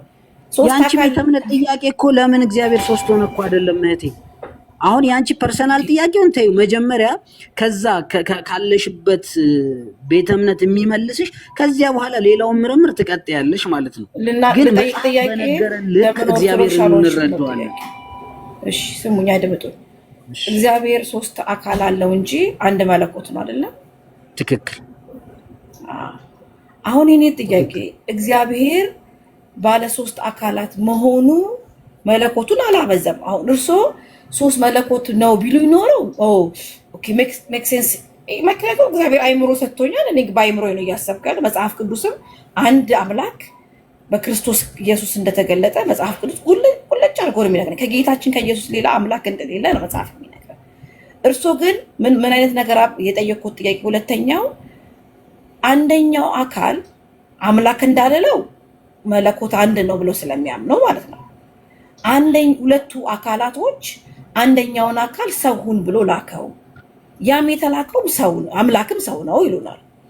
ሰው ሲሉን ከድንግል ማርያም በመወለዱ፣ መለኮት ደግሞ ሲሉን ከአብና ከመንፈስ ቅዱስ ጋር እኩል የነበረ ነው ካሉ ሰማይና ምድር ላይ ሆነው ይሄ በምድር ላይ የተወለደው መለኮት በሰማይ ላይ ካልተወለዱት አካላት ጋር ምንድን ነው የሚለየው? ምክንያቱም አንድ መለኮት ስላለ በመለኮት አንድ ናቸው ካሉኝ ድንግል ማርያም የወለደችው አካልን ወይስ መለኮትን ነው? አባርቼ ነገርኩት። እኔን እንደጠይቁኝ ስለፈለኩኝ ነው። እሺ ይኸውልሽ፣ አሁን እኔ ደግሞ እያወራሁት ያለሁት የኔት መጀመሪያ እስኪ መለኮት ማለት ምን ማለት ነው ላንቺ? መለኮት ሲባል ምን ማለት ነው? ምክንያቱም መለኮትን ካልተረዳ ነው። በዕብራይስጡ ማልኩት ይለዋል። መለኮት ሲባል ምን ማለት ነው አልኩሽ። መምህር እርሱ አሁን እኔ በቃ ምንም እኔ እንደማላውቀው አድርገው እሱ ይንገሩኝ እስቲ። በቃ መለኮትንም ትርጉሙንም አላውቀው ምንም። እሺ ለሌሎችም ስለሚጠቅም ልቀጥል። መለኮት በዕብራይስጥ ማልኩት ይለዋል። መንግስት ማለት ነው ዳይሬክት ሚኒንጉ፣ ወይንም ደግሞ ባህሪ፣ አገዛዝ፣ ስልጣን፣ ራሱን የቻለ መለኮታዊ ረቂቅ አካል ያለው ማለት ነው። መለኮት የሚለው እንግዲህ በዕብራይስጡ ማልኩት የሚለው መንግስት ማለት ነው፣ ገዥነትን፣ አገዛዝን፣ የእግዚአብሔር ባህሪ መገለጫ ማለት ነው መለኮት ማለት። ስለዚህ ይሄንን ከተረዳን የመጀመሪያው እግዚአብሔር በመለኮት ስንት ነው? አንድ ነው። ያ ማለት መለኮት ስንል ለእግዚአብሔር ብቻ የሚቀጸል ነው፣ ለሰው አይቀጸልም። ምን ማለት ነው? የእግዚአብሔር ባህሪ ማለት ነው፣ ወይንም የእግዚአብሔር አገዛዝ፣ የእግዚአብሔር ስልጣን ማለት ነው መለኮት የሚለው ቃል ማለት ነው። ስለዚህ በስልጣን እግዚአብሔር ስንት ነው? አንድ ነው። በአገዛዝ ስንት ነው? አንድ ነው። በባህሪ ስንት ነው? አንድ ነው። በፈቃድ ስንት ነው? አንድ ነው እግዚአብሔር። በዚህ ምንም ክርክር የለውም። ግን አንዳንድ ጊዜ አሁን ያንቺ ኤግዛክት ወርድ ፋላሲ እየፈጠርሽብኝ ያለሽው ምንድነው? እግዚአብሔር ለምን ሶስት ሆነ ስትይ የምጠይቅሽ ነገር እንኳን ስለ እግዚአብሔር ይቅርና እኔ እግዚአብሔር ለምን ሶስት ሆነ አላልኩም መምህር እያልኩ ሶስት አካል ለምን ሆነ ነው። እግዚአብሔር ሶስት አካል ለምን ሆነ አልሽኝ? ቆይ ሶስት አካል ለምን ሆነ አልሽኝ አይደል? አንቺ እኮ እኔ ደግሞ ያልኩት እንጂ ሶስት አምላክ አላልኩትም እኮ። እኔ እንኳን እግዚአብሔርን ነው የምልሽ። አሁን ለምን እግዚአብሔር ለምን ሶስት አካል ሆነ ብለሽ የምትጠይቅኝ እንኳን ስለ እግዚአብሔር አሁን ስንት እጅሽ ላይ ስንት ጣት አለ ብልሽ 10 ጣት ትይኛለሽ። ለምን 10 ጣት ሆነ ብዬ ብጠይቅሽ መልሳለሽ ወይ? ይሄ ምን ተብሎ ይመለሳል መሰለኝ በቤተ ክርስቲያን ትምህርት። እግዚአብሔር ባወቀ። እግዚአብሔር ለምን 10 ጣት እጃችን ላይ ፈጠረ? እግዚአብሔር ባወቀ። ለምን 2 አይን ፈጠረልን? እግዚአብሔር ባወቀ። እንኳን የእርሱን ህልውና፣ የእርሱን አነዋወር፣ የእርሱን መለኮታዊ ባህሪ፣ የእርሱን ሶስት አካልነት ይቅርና ማለት ነው እንኳን ስለ እግዚአብሔር ስለ ራሳችንም ለማወቅ ገና እውቀታችን ጥቂት ነው። ግን መጽሐፍ በነገረን ልክ እግዚአብሔር እንረዳዋለን። ቅዱሳን አባቶቻችን ባስረዱን መንገድ እግዚአብሔር እንረዳዋለን። ቆይ እናንተ እኮ ናችሁ እግዚአብሔር ሶስት አካል አለው ግዴታ ማመን አለባችሁ፣ ይሄን ካላመናችሁ ድነት አታገኙም ብላችሁ እኮ አብራርተናል፣ ተገልጦልናል፣ ጠቅሳለን ብላችሁ ነው እያያዛችሁ ያላችሁት። ኦኬ እህቴ ጥሩ ተወያይነሽ። አንድ ነገር ብቻ እንተማመን፣ አሁን ጊዜ ለመቆጠብ ማለት ነው። አንድ ጥያቄ ልጠይቅሽ። እግዚአብሔር ሶስት እንደሆነ በስም በአካል በግብር በከዊን ሶስት እንደሆነ አሁን ማለት ከምንጠቅሳቸው ጥቅሶች አንፃር ቅድም እኔ እሱ ችግር የለብኝም ስላልሽኝ ማለት ነው ሶስትነቱ ወይንም በአካል ሶስት መሆኑ መጀመሪያ አንቺ ከዚህ ኦንሊ ጂሰስ እንደሆንሽ ሐዋርያት እንደሆንሽ የሐዋርያት ቤተክርስቲያን አማኝ እንደሆንሽ ተነግሯል። ስለዚህ እነሱ አይቀበሉ፣ አንቺ ግን ይሄን ሶስትነቱን ከመጽሐፍ ቅዱስ አንፃር ትቀበያለሽ ወይ? እሱ ላይ መጀመሪያ እንተማመን። አልቀበለውም እንጂ እሺ፣ ካልተቀበልሽው ደግሞ መጽሐፍ ቅዱስ ላይ የተነገረሽን መጽሐፍ ቅዱስን ትቀበያለሽ አይደል? አዎ እቀበላለሁ። ስለዚህ እግዚአብሔር አዳም ከእኛ እንደ አንዱ ሆነ ሲል ሶስትነትን አይገልጽም። ይሄ ከእኛ ሲል ሶስትነትን አይገልጽም ወይንም ብዙሃ መሆኑን አይገልጽም። ሶስት መሆኑን ታዲያ የታረጋገጠን ካልሽኝ ደግሞ ሁለተኛ ቆሮንቶስ ቆይ አሁን ዘካ ይቁሙልኝና ሶስትነቱን አይገልጽም ያሉኝ እንኳን እኔ በእርሱም እግዚአብሔር ሶስት መሆኑን በብሉይ ኪዳን አይታወቅም በአዲስ ኪዳን ነው የተገለጠው ብለው አይደለም እንደሚያሳምኑን የነበረው። አሁንም ብሉይ ኪዳን ላይ ሶስት መሆኑ ይታወቅ ነበር ነው የሚሉኝ። እሺ በብሉይ ኪዳንም አመጣለሁ። በብሉይ ኪዳንም የእግዚአብሔር ሶስትነት በደንብ ይታወቃል። አሳየኝ አስረዳኝ ካልሽኝ ሙሴ ቆይ እና አብርሃም አውቀው ስላሴን አውቀው ያመልኩ ነበር እነ ሙሴ እነ ነቢያቶች እነ አብርሃም ነው የሚሉኝ። እንዴ አለማወቃቸውን አንቺ በምን አወቅሽ? ኦኬ ለምሳሌ ለአብርሃም በተገለጠለት ጊዜ በዘፍጥረት 18 ላይ በቀትር ጊዜ በተገለጠለት ጊዜ ሶስት አካላት ተገልጠውለታል። እነሆ ሶስት ሰዎች በፊቱ ቆመው አየ እያለ እነዛ ሶስት ሰዎች እንደተገለጡለት ይናገራል። ስለዚህ አብርሃም አያውቅም ሶስትነቱን በሰው አምሳል። ኦኬ ስለዚህ እግዚአብሔር ሰው አይደለም፣ እግዚአብሔር እንደ ሰው ሆኖ ታይቶ አያውቅም ነው የሚሉኝ። ከአዲስ ኪዳን ውጪ እግዚአብሔር በስጋ ተገለጠ የምንለው በአዲስ ኪዳን ብቻ ነው። እንተማመን፣ እኔም ስለማምንበት። እህትዬ ዘፍጥረት 18:1 ላይ ለአብርሃም እግዚአብሔር እንደተገለጠ ታምኛለሽ? ቆይ እሱ ጋር እንሄዳለን። አንድ ነገር አስቀምጠን እንዲህ ይላል፣ እግዚአብሔር በመምሪያ አድባር ስር ተገለጠለት ይላል። ሊትራሊ እግዚአብሔር በስጋ ስንቴ ነው የተገለጠው? በእርሱ ትምህርት እግዚአብሔር በስጋ ስንቴ ነው የተገለጠው? በስንቴ የተገለጠው? በቃ እናንተ ጋር ትንሽ አስቸጋሪ ነው ይባል ነበረ። ብዙ አላጋጠመኝም። እሺ እግዚአብሔር አንዴ ነው በስጋ የተገለጠው። በብሉይ ኪዳን እኔ እኮ ደሜ አውራት ሲለኝ የምንተማመነውን አሁን መጽሐፍ ቅዱስ ላንብብሽ። አሁን በቃ ከዛ በኋላ አልቀጥልም ማለት በጣም አስቸጋሪ ነው። ግን እኔም እኮ እንድረዳው እኮ ነው። እኔ እኮ አቋም ኤግዛክት ወርድ ልስጥሽ። እሺ ኤግዛክት ወርድ አሁን ለአብርሃም ሶስትነቱን አልገለጸም ማለት በብሉይ ኪዳን በስጋ ተገልጧል ወይ? ይመልሱልኝ እሱ መጀመሪያ ወይ አዎ አይደለም ይባሉኝ። ሶስትነቱ ተገልጧል ነው እንጂ ቅድም እኮ ያልሽኝ በስጋ ተገልጧል ወይ አላልሽኝም እኮ። ተገልጧል ነው የኔ ጥያቄ። አዎ ካሉ አልተገለጠም። አዎ በስጋ አልተገለጠም። የጠየቅሽኝ ግን ቆይ ሄቨን የጠየቅሽኝ ግን ለአብርሃም ለነ ሙሴ ሶስትነቱን ገልጧል ወይ አልሽኝ። አዎ ለአብርሃም ሶስትነቱን ገልጧል ያልኩት ያመልኩታል ወይ አውቀው እነዚህ ሶስቱን ያረተይ ይታዘቡሻል ሌሎች ሰዎች። በብሉይ ኪዳን ሶስትነቱ አልተገለጠም በሐዲስ ኪዳን ነው አላልሽኝም? አላልሽኝም ወይ? በቃ አላልኩም በይኝና እናቁም ካንቺ። ምንም ችግር በይዮታል ምን እንደሚመጣ ስለማለት። እሺ በጣም ጥሩ። ስለዚህ ዘፍጥረት 18:1 መጽሐፍ ቅዱስ ልግለጥና ዘፍጥረት 18:1 ላይ እግዚአብሔር በስጋ በብሉይ ኪዳን አልተገለጠም። ይሄን ተማምነን ነው መሄድ ያለብን። አልተገለጠም። ይሄ ምንም ክርክር እኮ የለውም። በስጋ የተገለጠው ከድንግል ማርያም በተወለደ ጊዜ ነው። እንሙዬ እንዴት አይነት ነገር ግን ሶስትነቱን ገልጧል ወይ ለሚለው አሁን ያንቺን ትምህርት የሚያፈርስብሽ ሶስትነቱን ገልጧል። አዎ ገልጧል። ማን? እግዚአብሔር። አንዱ እግዚአብሔር የአካል ሶስትነቱን ገልጧል። ዘፍጥረት 18 ይግለጡልኝ እናሳዩ። እንዲህ ይላል ዘፍጥረት 18:1 በቀትርም ጊዜ እርሱ በድንኳን ደጃፍ ተቀምጦ ሳለ እግዚአብሔር በመምሪያ አድባር ስር ተገለጠለት ይላል። ማን ተገለጠለት? እግዚአብሔር። ዓይኑንም አነሳና እነሆ ሶስት ሰዎች በፊቱ ቆመው አየ። አይኑን ሲያነሳ ስንት ሰዎች ሆነው ነው የታዩት? 3 ሰዎች። በነገራችን ላይ አሁን ወደዛ አልገባም። ብዙ ሰዎች ይሄንን በሌላ መንገድ ሊወስዱት ይሞክራሉ፣ ግን አባቶች ይሄንን በዚህ አውድ የስላሴን ሶስትነት ነው የሚያብራሩ። ስለዚህ እነሆ 3 ሰዎች ታዩት ይላል። መጀመሪያ እግዚአብሔር በመምሪያ አድባር ስር ተገለጠለት አለ። አይኑን አነሳና እነሆ 3 ሰዎች በፊቱ ቆመው አየ። እስኪ ግለጩ። ስለዚህ ሶስትነት በብሉይ ኪዳን አልታየም የምትይኝ ከየት አምጥተሽ? አሁን እንዴት መሰረት እኔም እርሱም እንደምናውቀው እግዚአብሔር በስጋ የተገለጠው ለሰው ልጆች አረናቱ ስለ ስጋ አይደለም አሁን እያወራን ስለ አካል ሶስትነት። በአካል ሶስትነቱን ተገልጦ ያውቃሉ ወይ? ቆይ እግዚአብሔር ሶስቱም አካል ስጋ አለው እንዴ? ቆይ በስጋ የምትይኝ አብ ከድንግል ማርያም ስጋ አነስቷል፣ መንፈስ ቅዱስ ስጋ አነስቷል እናስተምረናል። ለዚህ ፍጥረት ላይ እንቁም መጀመሪያ፣ እሱን ደግሞ በኋላ ቆይ እናወራለን።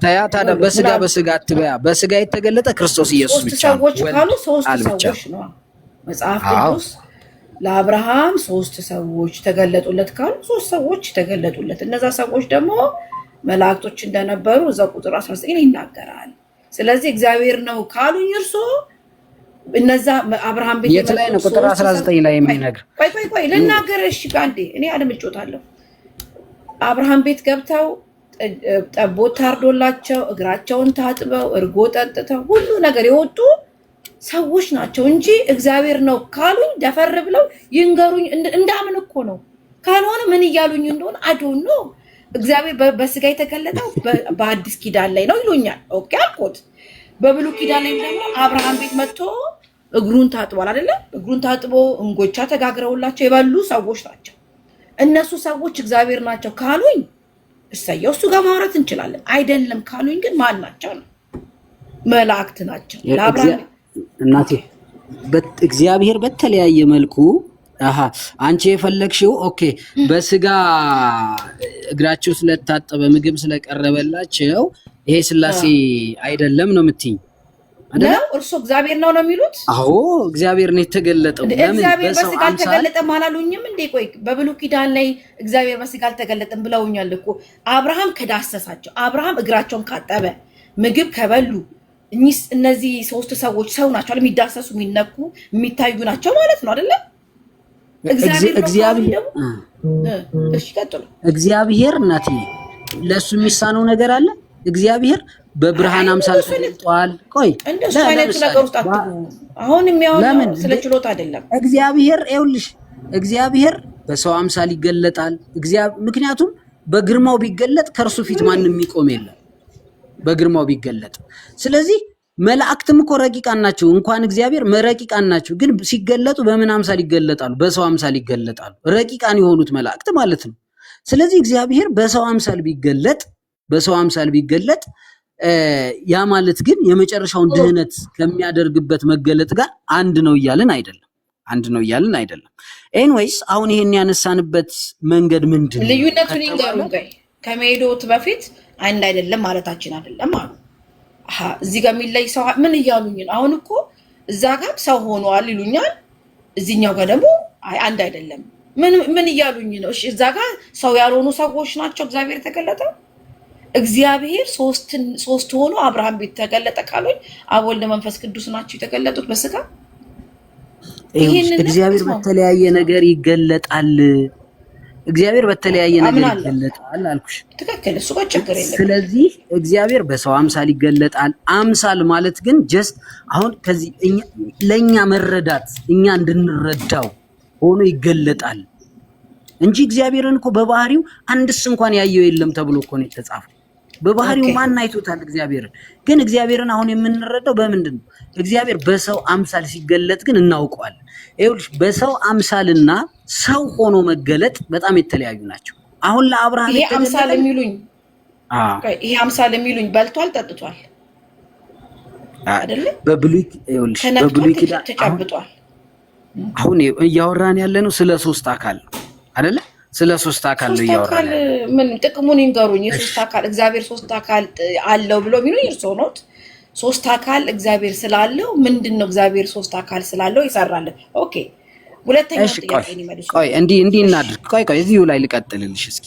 ለምሳሌ ትንቢተ ኢሳይያስ ምዕራፍ 6 ቁጥር 3 ላይ ይሄ እንዲገባሽ ማለት ነው። አሁን እግዚአብሔር መገለጡ እግዚአብሔር በብርሃን ሲገለጥ ለምን ተገለጠ? በሰው አምሳል ሲገለጥ ለምን አንልም? ይሄ እግዚአብሔር በተገለጠው ነገር እንቀበለዋለን፣ እናምነዋለን።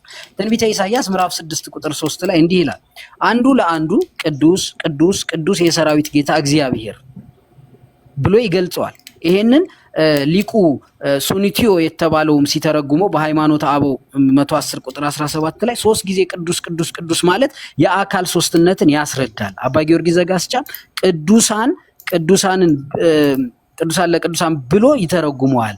ስለዚህ እዚህ ላይ አሁን 3 ጊዜ ቅዱስ ቅዱስ ቅዱስ ማለቱ የአካል ሶስትነትን አይገልጽም ወይ? አሁን ቅዱስ ቅዱስ ቅዱስ አለና የሰራዊት ጌታ አለ። አንድ ነገርን ገለጸ።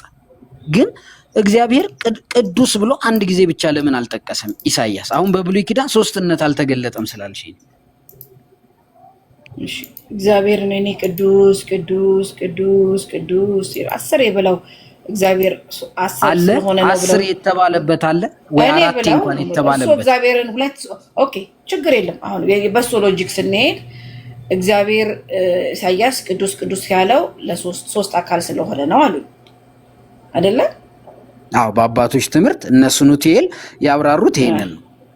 እሺ፣ ስለዚህ ምክንያቱም እኛ ከአባቶች ትምህርት ስለማንመጣ እግዚአብሔር 3 ስለሆነ ነው ለአንዱ እግዚአብሔር ቅዱስ ለሁለተኛው እግዚአብሔር ቅዱስ ወይስ አንዱን እግዚአብሔር ብቻ ነው ብለን የሚያመልኩ ከሆነ ለምን አንዱ በአካል ሶስትነቱን ሲገልጽ ነው እያልኩሽ ነው። ለሶስቱም አካል ነው እንደምትሰግዱት እናንተ አሁን ለእግዚአብሔር አብ ለእግዚአብሔር ወልድ እያላችሁ ነው። ለሶስቱም ነው እንደምትሰግዱት። ለሶስትነቱም እንሰግዳለን፣ ለአንድነቱም እንሰግዳለን። ፍጥረት ሁሉ ለአንዱ ለአምላክ ነው እንጂ የሚበረከከው ለሶስቱም እያልኩኝ ጎንበስ እያልኩኝ ከዛ በኋላ ለሶስት አይ መጽሐፍ እኮ ነው የሚለው መጽሐፍ። እሺ ኢሳይያስ ለምንድን ነው 3 ያለው? መልሳለሽ? እሺ እናሳጥር። እሺ በቃ እዚህ ላይ ኢሳይያስ ለምንድን ነው ቅዱስ ቅዱስ ቅዱስ ያለው? በአንቺ አረዳድ እንዴት? እሺ ያንቺን አረዳድ እንስማሽ። ለምን 3 ያለው? 100 ጊዜ ቢሆን እኔ እግዚአብሔር ለምን ቅዱስ ቅዱስ አለ የተባለው ነው። ከመጽሐፉ አንወጣም እኛ። መጽሐፉ ላይ 3 ነው ያለው። ቆይ አሁን 3 ነው ያለው እና 3 ምን 3 አምላክ 3 አካል ጥቅሙ ምንድን ነው? የኔ ጥያቄ እኮ እሱ ነው። 3 አካል 3 ቅዱስ ስለተባለ ምን ይሆን ነው? 3 አምላክ ቢሆን ለ3 አምላክ ነው የምንለው ይበሉ። ለወልድ ለመንፈስ ቅዱስ ምስጋና ይቀርባል ማለት ነው። እነሱ ምንድን ናቸው? እናትዬ 3 አምላክነት አይደለም እዚህ ጋር አንድ አምላክ ነው። ለምን አንድ አምላክ ሆነ? አንዴ ብቻ ለምን ቅዱስ አይበቃውም? እሺ ቆይ እና እኮ ኢሳይያስ ለምን አንዴ አይበቃው? ምን እኮ የምጠይቅሽ እሱን ነው። ታዲያ የኔን ጥያቄ መልስሽ ጠይቅኛል። ኢሳይያስ አንድ አምላክ ቢሆን አሁን በአካል አንድ ቢሆን አዳምጪ፣ በአካል አንድ ቢሆን በአካል አንድነቱን ብቻ መግለጽ ቢፈልግ ቅዱስ እግዚአብሔር አሁን ዳዊት ብሎታል ደጋግሞ ቅዱስ እግዚአብሔር ብሎ እግዚአብሔር አንድነቱን ገልጿል። ኢሳይያስ ደግሞ 3 አካልም ስላሉ ለሶስትነታቸው ምስጋና ማቅረብ ስህተት እንዳልሆነ ሲያስተምረን ቅዱስ ቅዱስ ቅዱስ የሰራዊት ጌታ እግዚአብሔር አለ። 3 ጊዜ ጠቀሰን። አንድነቱን ደግሞ ሲገልጽ ምን አለ? የሰራዊት ጌታ እግዚአብሔር አለ። ለምሳሌ ለአብ አንዲት ስግደት ሰግዳለሁ፣ ለእግዚአብሔር ወልድ አንዲት ስግደት ሰግዳለሁ፣ ለእግዚአብሔር መንፈስ ቅዱስ አንዲት ስግደት ሰግዳለሁ ብዬ ለሶስቱም ብሰግድ ወይ ደግሞ ለአንድ እግዚአብሔር ሰግዳለሁ ብዬ ብሰግድ ይሄ ምንም ስህተት አይደለም፣ መብቶት ነው። ስለዚህ ኢሳይያስ ለምንድን ነው አሁን እዚህ ጋር እሺ አንድ ነገር ባጭር እንተማመንና ወደ አዲስ ኪዳን ደግሞ እንሂድ። ብሉይ ኪዳን ላይ ምንም ሶስትነትን የሚገልጽ ነገር የለም ስላልሽ ነው ይሄን ያነሳሁት። ኢሳይያስ ቅዱስ ቅዱስ ቅዱስ ያለው ስንት ጊዜ ነው? ስንት ጊዜ ነው ቅዱስ የሚለውን ቃል የተጠቀመው? ኦኬ ስልክ ገባባት ደምሮ አይ ቲንክ እህታችን ሄቨን ሚውት አድርገሻል እያወራሽን ከሆነ እሺ ኢሳይያስ ስንቴ ቅዱስ ቅዱስ ቅዱስ አለ? 3። እሺ በመጽሐፍ ቅዱስ ከ3 ጊዜ በላይ ቅዱስ ቅዱስ ቅዱስ ቅዱስ ብሎ 4 ወይ 5 ያስቀመጥ አንድ ጊዜና 3 ጊዜ ይተባላል። እግዚአብሔር በመለኮት አንድነቱን ሲገልጥ 3 ደግሞ ሲሆን የአካል ሶስትነቱን ሲያብራራልን መጽሐፍ ቅዱስ በዚህ መልኩ አስቀመጠልን ፔሬድ።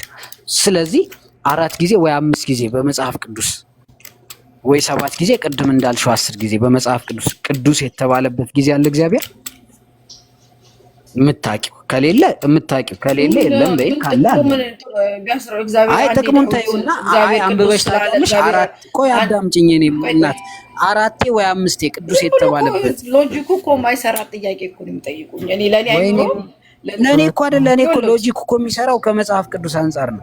ዳዊት አንዴ ስላለ እግዚአብሔር አንድ አካል ነው የሚያመልከው ማለት ነው። ዳዊት የባህሪ አንድነቱ የመለኮት አንድነቱን ገለጸ። ለባህሪ አንድነቱ ይደረጋል ማለት ነው። አሁን እሱ ጋር ይሉት መምህር ፍቅረ ሰላም እንዲህ አይነት ሶስት ስላለ ሶስት ስለሆነ ነው አንዴ ስለሆነ እያሉ ሶሎት ነው የሚቸገሩት። ከኢየሱስ ሌላ አምላክ አለ ብለው ያምናሉ። እርሱ ባጭሩ አለ ማን ነው? እሱ ካለ ይንገሩኝ። እሱኛ እናቴ ከኢየሱስ ሌላ አምላክ አለ የጠየኩሽን መልሽልኝና እንቀጥላለን። ችግር የለውም። መለስኩሎት እኮ የለም እኔ አራቴ አምስቴ ተባለ ዩሱፍ በቃ። ስለዚህ አሁን ወደ አዲስ ኪዳን በአዲስ ኪዳን የእግዚአብሔር ሶስትነት እንደተገለጠ አውቃለሁ ብለሽ ነው። ኢየሱስ ሌላ አምላክ አለ ወይ? በቃ እቺን ይመልሱልኝ። ምን ማለት ነው? ከኢየሱስ ሌላ አምላክ አለ ማለት ይሄም አልገባሁትም ጥያቄ። አዎ ምን ማለት ከኢየሱስ ሌላ አምላክ አለ ወይ ማለት የሚመለክ አምላክ ነው የሚያመልኩ እርሱ አለ። ከስላሴ አንዱ አካል ነው ኢየሱስ ክርስቶስ በአካል ሶስት ነው። በመለኮት እሺ በምንድን ነው ስላሴ ነው? በድንግል ማርያም ማህፀን የተወለደው ስላሴ አይደለም። ስላሴ በአካል የተወለደ እግዚአብሔር ወልድ ብቻ ነው። ቃል በአካል በስጋ የተወለደ ቃል ነው። እሺ በስጋ ነው ያልኩሽ፣ በአካል ነው ያልኩሽ። ገባኝ። ችግር የለም ገብቶኛል። እሺ መጽሐፍ ቅዱስ ላይ እርሱ አምልኮ ስግደት ከመስቀል ላይ ከተሰቀለ አምላክ ሌላ ማለቴ በሰማይ ቀርተው በምድር ላይ መከራና ችግር ለኛ ብሎ ያሳለፈ አምላክ ሌላ የሚያውቁት አለ? ምን ማለት ነው? እሺ እሱንም ላብራራሉት። ኢየሱስ ክርስቶስ ለእርሱ አማላጅ ነው? አምላክ ነው። አማላጅ ሳይሆን አስታራቂ ሆኖ አንድ ያስታርቆን። አሁን በባህሪ አባቱ በአብ ዘንድ በቀኝ ተቀመጠ፣ ፈራጅ አምላክ ዳኛ። ኢየሱስ ለእርሱ አስታራቂ ነው? አስታርቆናል። አዎ ከአብ ከባህሪ አባቱ ከአብ ከባህሪ ሕይወቱ ከመንፈስ ቅዱስ ጋር አስታርቆ ቆይ እርሱ ነው የሚሉኝ። ቆይ አስታርቆናል። ኢየሱስ የማስታረቅ አገልግሎትን ሰጥቶናል። እሺ ቆይ እኔ ሲጠይቅሽ ከማን ጋር ነው ያስታረቁት? አሁን ይሄ ከሶስትነት ጋር ምን ያገናኛል? ሶስትነትን እንጨርስ። አሁን ይሄ አማላጅነት ላይ ሄድሽ አውቀሽ ነው አይደል? አውቀሽ ወደ አዲስ ኪዳን ላይ ሶስትነት እንዳለ አሁን ያንቺ መሰረታዊ ችግር እኮ አማላጅ ላይ አይደል? ቆይ አማላጅ ቆይሽ እሱን ሁለተኛ ርዕስ እናድርገውና ቆይ ሙዬ እናት ማን ነበር ስምሽ? ሄቨን በጣም አዳምጪኝ። ስለ ማስታረቅ አገልግሎት በደንብ እናወራለን ገልጠን ማለት ነው። ሶስትነት ላይ እንተማመን። ሶስትነት ላይ ቅድም አንቺ ራስሽ ያልሽኝን ሐሳብ ወይ አጽድቂልኝና እንቀጥልሽ ወደ አማላጅነት። ምንድነው ያልሽኝ? በሐዲስ ኪዳን የአካል ሶስትነት በሐዲስ ኪዳን ተገልጧል፣ በብሉይ ኪዳን ግን አልተገለጠም አልሽ። በብሉይ ኪዳን የአካል ሶስትነትን ለመግለጥ አላልኩም ያልኩት ይሏሉ። እርሶ በእናንተ ትምህርት በብሉይ ኪዳን ማን ነው የሚለው?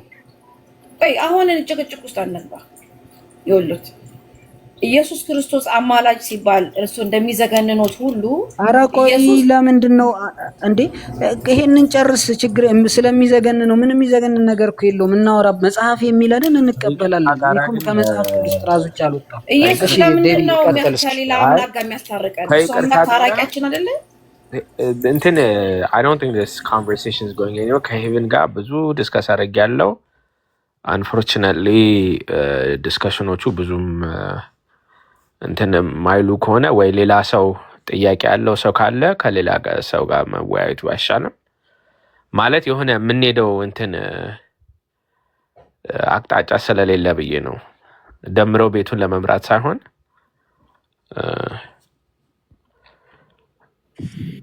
እንትኑ ኮንቨርሴሽኑ የትም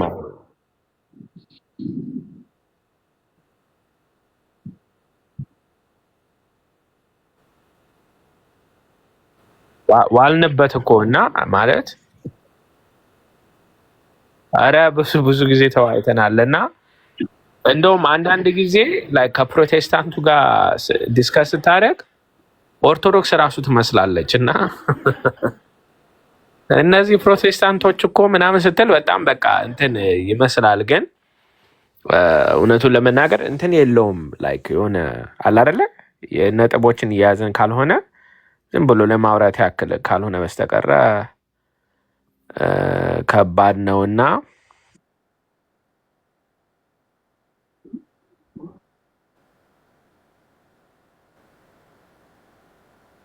አሁን ኦልሬዲ በቃ ኦንሊ ጂሰስ ክርስቶስ ብቻ ብለው አይምሯቸው ሞልተውት ስለሚመጡ ምንም ጥቅስ ብሰጣቸው ወደ ጎን ያፈሱታል እንጂ እየተነበበም አላየሁም አልሰማሁም ወደ ማለት ነው የሚሄዱት። እና ትክክል ነው። ከሌሎቹ ጋር እንወያይ። ደሜ ዴቪ ይቀጥል። ምናልባት አንድ ስሞል ፖይንት እዚህ ጋር ለማንሳት እንትኑን የምታየው ለምሳሌ አምላክ በሐዲስ ኪዳን ነው የተገለጸው፣ በአካል የተገለጸው። አዎ በአካል የተገለጸው በሐዲስ ኪዳን ነው። ስለዚህ ኦሪት ዘፍጥረት ምዕራፍ 18 ላይ በሶስት አካል ሆኖ የተገለጸው ሐዲስ ኪዳን ነው ተብሏል። ብሉይ ኪዳን አይባልም። አሁን እንግዲህ ይሄ ምን ያገናኘዋል? በብሉይ ኪዳን የተገለጸ የምንለው በአምሳለ ሰው ሆኖ ነው። በአምሳለ ሰው መሆንና ሰው ሆኖ መገለጥ በጣም የተለያዩ ነገሮች ናቸው እና እዚህ ራሱ ዲያቆን ባረክል መሰለኝ ሚቱ ታደርግልን ዲያቆን ባረክል ሚቱ ታደርገው አይሰማ ደምረው ካለ ሚቱ ታደርገው እና እንግዲህ ከዛ ራሱ እንትን ኮንቨርሴሽኑ የትም እንደማይሄድ መረዳት እንችላለን ለማለት ነው። ኦኬ አዳዲስ ሰዎች የገባችሁ አላችሁ። ምናልባት እኔ እንኳን ቤቱን ስለማልመራው ወይም ደምረው ቴክ ኦቨር እና አንድ ሰው ጥያቄ ካለው መወያየት ይቻላል።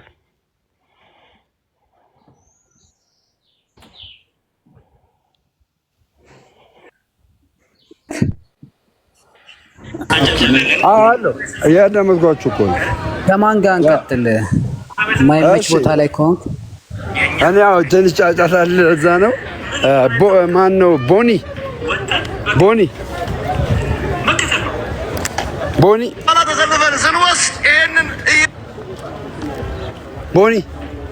እሺ፣ ገላትያ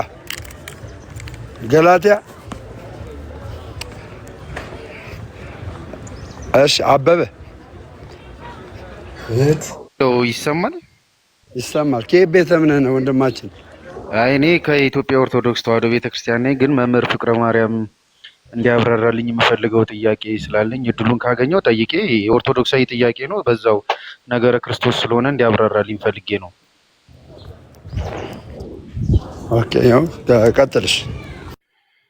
መምህር ፍቅረ ማርያም ይሰማል?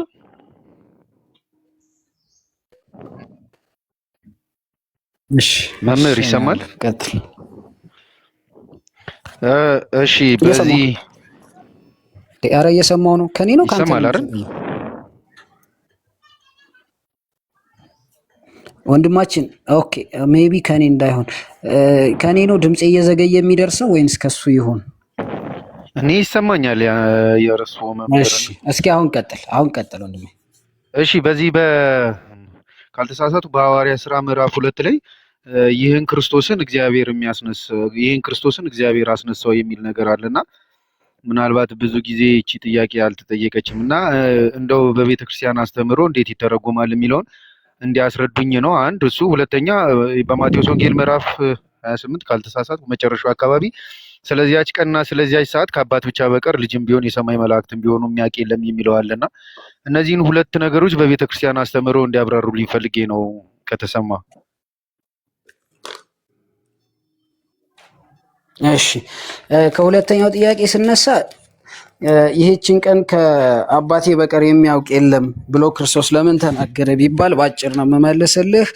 በስጋው ክርስቶስ እንግዲህ በደካማ ስጋ ማንም ይችን ቀን ሊያውቃት ሊረዳት የሚችል የለም ለማለት ነው። ስጋዊ የሆነ ሰው ይችን ቀን ሊያውቃት የሚችል የለም።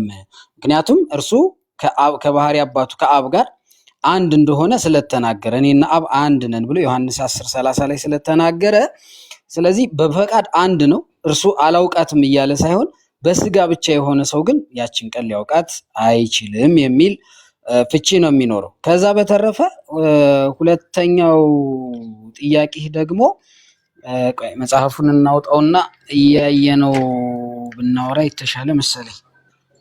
ሐዋርያት ሥራ ነው ያልከኝ?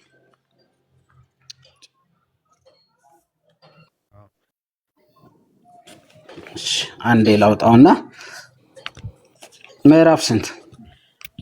ምዕራፍ 2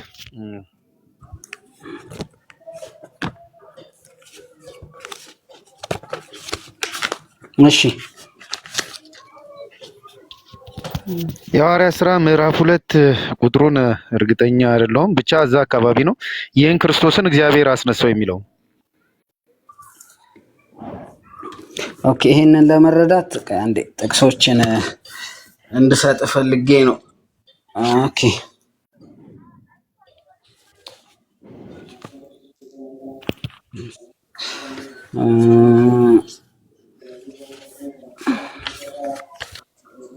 አንዴ መጽሐፍ ቅዱስ ክፍል አውጥቼ እንዳሳይ ስለፈለኩኝ ነበረ።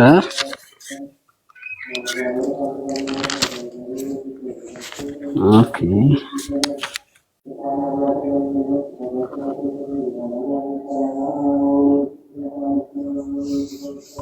መምህር የሐዋርያት ሥራ ምዕራፍ 2 ቁጥር 33 ቁጥር 32 ላይ አይ እሱን በምን አንጻር ትረዳዋለህ መሰለህ? እሱን ጥቅስ ብቻ ሳይሆን ይሄንኛው የሚብራራው በቤተ ክርስቲያናችን ክርስቶስ ኦልሬዲ በስራዎችን ከሰራ በኋላ በስጋው ወራት በስጋዊ ወራቱ ስራዎችን ከሰራ በኋላ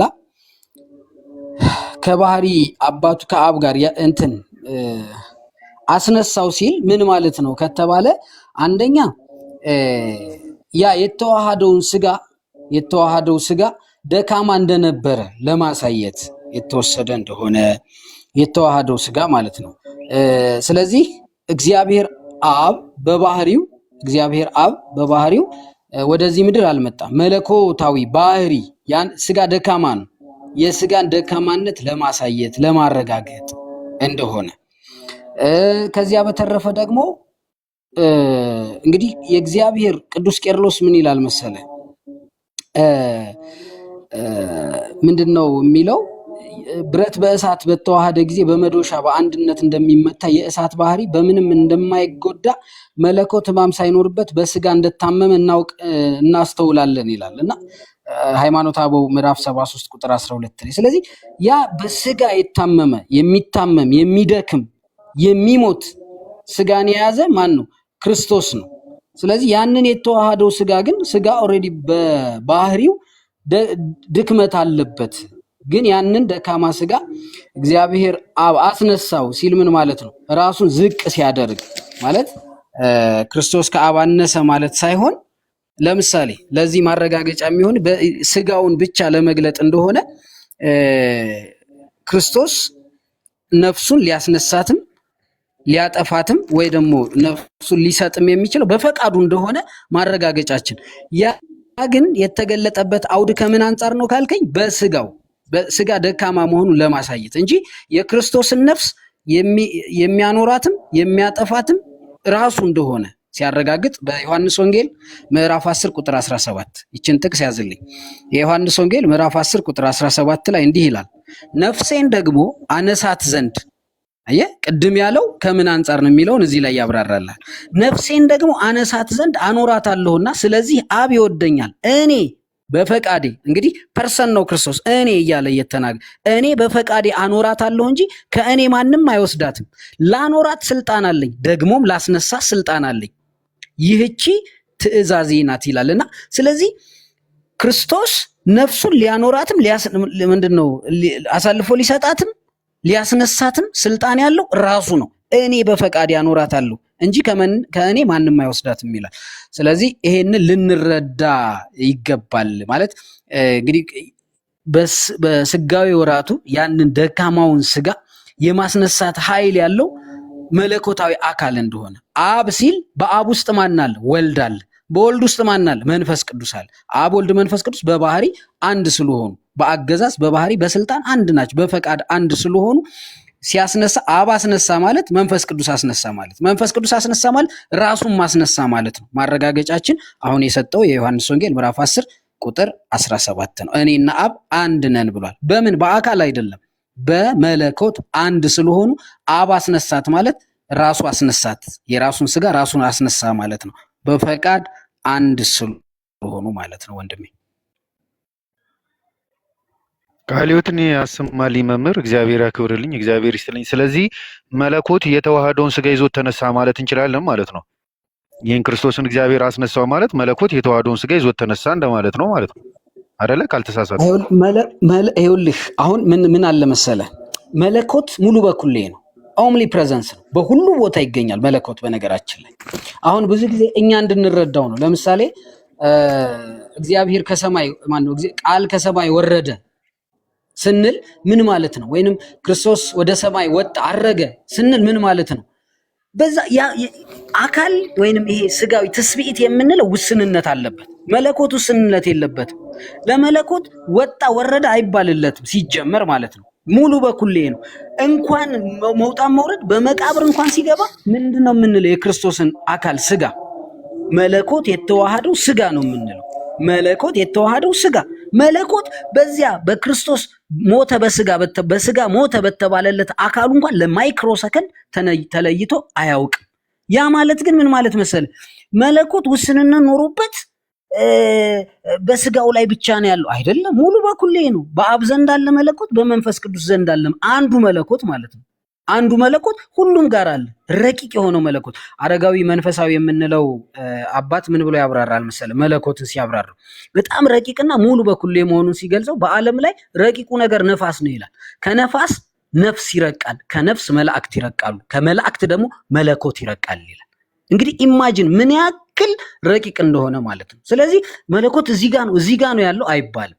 ለኛ ለመረዳት ያክል ያንን የተዋሃደው መለኮት ከትስብእት ጋር በተዋህዶ ጊዜ ቅዱስ ኤጲፋኒዮስ እንዳስረዳን ማለት ነው። ሃይማኖተ አበው ምዕራፍ 54 ላይ ኤጲፋኒዮስ እንዳስረዳን መለኮት ከትስብእት ጋር ተዋሃደ ስንል ከላይ ሳይጎድል ቅዱስ ያሬድ ምን ይላል መሰለህ? ይሄንን ሲያብራራ ልክ ክርስቶስ ሲወለድ በከብቶች በረት ሲወለድ መላእክቶች ገርሟቸው እንዴ ከሰማይ ወርዶ ነው እንዴ ክርስቶስ ማነው ከሰማይ ከስላሴ ከሶስቱ አካል ጎሎ ነው እንዴ ብለው በዚያ በምድር ላይ በከብቶች በረት ሲመለከቱት ኦኬ ከሰማይ ጎሏል ማለት ነው፣ እስኪ እንየው ብለው ወደ ሰማይ ወጡ ይላል ቅዱስ ያሬድ። ወደ ሰማይ ሲወጡ በዚያም አገኙት ይላል። ለምን? በመለኮታዊ ስልጣኑ ከአባቱ ከአብ ከባህሪ ሕይወቱ ከመንፈስ ቅዱስ በሰማይ ባለው ስልጣኑ ሳይጎድል በምኑ በመለኮቱ መጉደል የለበትም። በስጋ ግን በስጋ ማርያም ተገለጠ። የማይጨበጥ የማይዳሰስ የነበረው መለኮት ስጋን ያ የሚጨበጥ የሚዳሰስ ነገር የተዋሃደው የነሳው ከድንግል ማርያም ነው፣ በምድር ነው። እና ለመለኮት ይሄ ነገር ሲቀጸል ጥንቃቄ ያስፈልገዋል። መለኮት ወጣ ወረደ ተነሳ ስንል ምን ማለት ነው? መለኮት እዚህ ጋር ቅዳሴያችንም ላይ እኮ ይላል ለመለኮት ግራና ቀኝ ስፋትና ርቀት የለበትም፣ ሙሉ በኩሌ ኦምሊ ፕሬዘንስ ነው የምንለው ከዛ አንጻር ነው። ስለዚህ በዛ አውድ ነው የምንረዳው። ተነሳ ስንል አዎ መለኮት የተዋሃደው ስጋ ነው የተነሳው። ግን በዚሁ አጋጣሚ የመለኮትን በዕብራይስጡ ማልኩት ይባላል። መንግስት፣ ባህሪ፣ አገዛዝ፣ ስልጣን ማለት ነው መለኮት ማለት ብለው ሊቃውንቱ ያብራራሉ። በዛ አውድ ብትረዳው። ስለዚህ ተነሳ ስንል አዎ መለኮት የተዋሃደው ስጋ ነው የተነሳው። ግን መለኮትን ነጥለን ብቻውን ተነሳ ወይ ስጋን ነጥለን ብቻውን ተነሳ? መለኮት የተዋሃደው ስጋ ተነስቷል። መለኮት የተዋሃደው ስጋ በመቃብር አድሯል ብለን እንናገራለን። ያክብርልኝ መምህር፣ እግዚአብሔር ይስጥልኝ። ሁላችሁንም በጣም ነው የማመሰግነው። ምናልባት ዴቭ የሚጨምረው ነገር ካለ እንደው ስንናገር የሚታረቅ ነገር ካለ ዴቭዬ ይቀጥል። የሚጨመር የሚቀነስ ነገር የለውም። ዋናው ከተዋህዶ በኋላ የሚለያይ የሚከፋፈል ነገር የለውም። ከተዋህዶ በኋላ መለኮቱ ስጋው ብለን አንለየውም። ያ አንዱ ክርስቶስ የምንለው ከተዋህዶ በኋላ የሚሰጠው ስም ነው። ያ ክርስቶስ ሞተልን፣ ከሞትም ተነሳ ነው የምንለው እና መለየት አንችለውም። ሃይማኖተ አበው ላይ መለኮት በባህሪው ሞተ ካልን አብንና መንፈስ ቅዱስ እንደገደልከው አታውቅምን ይላል። ማለት ወልድን በባህሪው ሞተ ካልን አብን መንፈስ ቅዱስን ገደል ነው ይላል። ግን ታዲያ ሞተ ስንል ምን እያልን ነው? እሱ አንድ ባህሪው ከሰው የተዋህደው ባህሪ እሱ ክርስቶስ ሞተ እያልን ነው። ለምሳሌ እኔ ውስጥ ስጋ አለ፣ እኔ ውስጥ ነፍስ አለ እና አንድ ሰው እኔን ሲጠራኝ ወይ ዳዊት ሄደ ስንል ነፍሴ ነው የሄደው ስጋዬ ነው የሄደው የማለት አይነት ጥያቄ ነው። ማን ነው የሄደው? ዳዊት ነው። ዳዊት ነው የሄደው። ዳዊት ማን ነው? ስጋውና ነፍሱ የተዋህደ ሰው ነው። እና ክርስቶስ ራሱ ሞተ ስንል ማን ሞተ? ክርስቶስ ሞተ። ማን ነው ክርስቶስ? the divine and the human nature united into one እንለዋለን። በአማርኛ በእንግሊዝኛ ስላያስኩት ነው። እና የሆነው ትምህርቱ ቃለ ሕይወት ያሰማልን። ሁላችሁንም አመሰግናለሁ። እግዚአብሔር ይስጥልኝ፣ እግዚአብሔር ያክብርልኝ፣ ቃለ ሕይወትን ያሰማችሁ። ተጨማሪ ሀሳብ ማከል ይቻል ይሆን?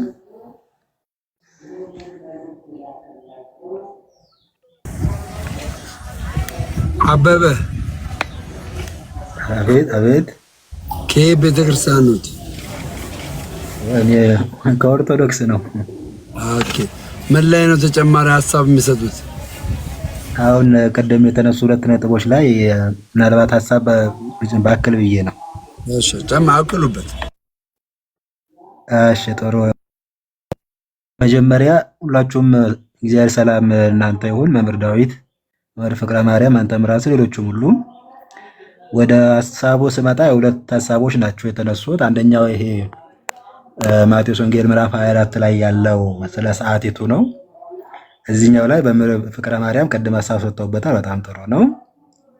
እኔ ልልም ፈልገው እዚህ ጋር ምንድን ነው ይሄ ብዙ ጊዜ ከእስልምና አካባቢ የሚሰነዘር ሀሳብ ነውና ክርስቶስ ስለዚያች ሰዓት አያውቅም የሚለው አምላክ ባይሆን ነው እንጂ የሚለው ነገር ብዙ ጊዜ የሚሰነዘር ነው። እነሱ ብዙ ጊዜ ይሄ ለምንድን ነው የተባለው የሚለው ቅድም እንደተነሳው በእንተ ትስብእቱ ነው። ይሄ እንግዲህ በጌታችን በስጋው ወራት የተናገራቸው ነገሮች የመጀመሪያ በአጽድቆተ ትስብእትን ለማስረዳት ነው። ማለት በትክክል ሰው መሆኑን ስጋ መልበሱን ስጋ መዋሃዱን ማስረዳት ነው። ያውም ደግሞ ስጋ በባህሪው አላዋቂ በመሆኑ ያንን ማስረዳት ነው። ያንን ስንግር ክርስቶስ ስለ ስጋው ነው ስንል ያንን አላዋቂ የነበረውን ስጋን ተዋህደ ብለን እንለዋለን እንጂ አሁን ክርስቶስ በስጋው አያውቅም ብለን ያው ከፍለን እንደማንናገር የታወቀ ነው። ከተዋህዶ በኋላ ምንታዊነት ወይም ደግሞ ሁለትነት የጠፋ ስለሆነ ማለት። ስለዚህ በእንተ ትስብእቱ የሚለው ወይም ደግሞ ስለ ሰውነቱ በጣም አስረግጦ መያዝ ያስፈልጋል። ሌላኛውም ደግሞ ነገረ ምጽአት፣ ስለ ነገረ ምጽአት ወይም እስከቴዎሎጂ ይህን ወንድሜ ዳዊት ሊያብራራው ይችላል በስፋት ስለሱ የሚያወራ በመሆኑ ነገረ ምጽአት በአብ ልብነት ታስቦ ወንድም አንድ ሰው እዚህ መሃል ላይ ከስር ላይ ኦንቶሎጂን እየጻፈ ነበረና ያንን የሚያስረዳ ነው። በአብ ልብነት ታስቦ ታውቆ የሚኖር በወልድ ቃልነት ግን ከመነገር ተነገረ እንጂ ተግባርን ወይ ደግሞ ፍጻሜን ያላገኘ በመሆኑ በሚመጣ ጊዜ ወይም ደግሞ በሚፈጸም ጊዜ በመጻኢ ጊዜ የተገለጠ መሆኑን ያንን መረዳት ያስፈልጋል ማለት። ስለዚህ ይሄ አስቀድሞ ጌታችን ስለ ዳግም ምጽአቱ ስለ ምልክቶቹ ማቴዎስ ወንጌል ምዕራፍ 24 ላይ እሱ ሲመጣ የሚሆነውን የሚከናወነውን ድርጊት አንድ በአንድ ዘርዝሮታል። በማቴዎስ ወንጌል ምዕራፍ 16 ከቁጥር 27 ላይ፣ ማርቆስ ወንጌል ምዕራፍ 8 ከቁጥር 38 ላይ የሰው ልጅ በአባቱ ክብር ከሰማይ መላእክት ጋራ በደመና ይመጣል ብሎ አመጣጡን በግልጽ ተናግሮታል። ስለዚህ ይሄ ተነግሮ ግን በተግባር ደረጃ የሚጠበቀው ጊዜ ስላለ ያንን ይሄ መጻዊ ትንቢታዊም ጭምር በመሆኑ ከአጽድቆተ ትስብእት በእንተ ትስብእቱ ካልን በኋላ ይሄንንም ጭምር እናየዋለን። ይሄ ኦንቶሎጂካል ወይም ጭምር በዚህ ላይ ይመጣል። ስለ ነገረ ሥላሴ በአብ አዋቂነት ልብነት ታስቦ የሚቆይ በወልድ ቃልነት መጨረሻውን ፍጻሜውን የሚያገኝ በመሆኑ ይሄንን ለማለት እፈልጋለሁ። ሁለተኛ ይሄ የሐዋርያት ሥራ ምዕራፍ 2 ላይ የተነሳው ሐሳብ እግዚአብሔር አስነሳው ብሏል ቅዱስ ጴጥሮስ። ተመሳሳይ ንባቦች ሌላ ቦታ እናገኘዋለን። መንፈስ ቅዱስ አስነሳው ሊል ይችላል። ወተንሳይኩ እስመ እግዚአብሔር አንሳኒ ቅዱስ ዳዊት የተናገረውን ሊጠቅስ ይችላል። ወተንሳይኩ በስልጣነ ባሕቲቱ በራሴ ስልጣን ተነሳው ሊል ይችላል። ይሄ በጥቅሉ ቅድምም እንደተነሳው የሥላሴን አንዲት ስምረት ማለት አንዲት ፈቃድን አሁን ይሄ በአብ ስልጣን ብቻ የተነሳ መሆኑ ብቻ ሳይሆን የሥላሴን አንዲት ስልጣን የሚያስረዳ መሆኑን የሥላሴን አንዲት ስምረት አንዲት ፈቃድ። ምክንያቱም በአብና በወልድ በመንፈስ ቅዱስ መካከል የስልጣን ልዩነት የለም፣ የፈቃድ ልዩነት የለም። ስለዚህ አብ አስነሳኝም ቢል በአባትነቱ ስልጣኑ ለአባቱ ስልጣኑ ሰጥቶ ተናገረ እንጂ እግዚአብሔር ሲል ሥላሴን ማለቱ ስለሆነ ሰው የሆነው በአባቱ ፈቃድ በመንፈስ ቅዱስ ፈቃድ እንደሆነ አሁንም ደግሞ ሲነሳ በአባቱ ፈቃድ በመንፈስ ቅዱስ ፈቃድ በራሱ ፈቃድ በመሆኑ ያንን በማስረዳት ያንን ለማስረገጥ የተነገረ እንጂ ሌሎች እንደሚሉት እሱ ኃይል የሌለው ሆኖ ሌላ አስነሽ የፈለገ እንዳልሆነ በደንብ የሚያስረዳ ነው። ስለዚህ ይሄ የሥላሴን ስልጣንና የሥላሴን አንዲት ስምረት አንዲት ፈቃድ የሚያስረዳ ነው። ቅዱስ ጴጥሮስ ይህን በጊዜው ያንን ያለው እየሰበክ የነበረው በጽርሐ ጽዮን ለተሰበሰቡ አይሁድ በበዓለ ሃምሳ ማለት ነው። በዚያ የነበሩ ስለሆነ ስልጣኑን ለአብ ሰጥቶ አይሁድን በሚቀርባቸው ወይም ደግሞ ምክንያቱም አይሁድ ክርስቶስን ሥጋዌውን ይክዱ ስለነበረ አምላክነቱን ይክዱ ስለነበረ እነርሱን ወደ ራሱ ያቀረበበት ያሳመነበት በመሆኑ ከዚህ አንጻር እንረዳዋለን ማለት ነው። እና እግዚአብሔር ይስጥልኝ። ጨረስኩኝ።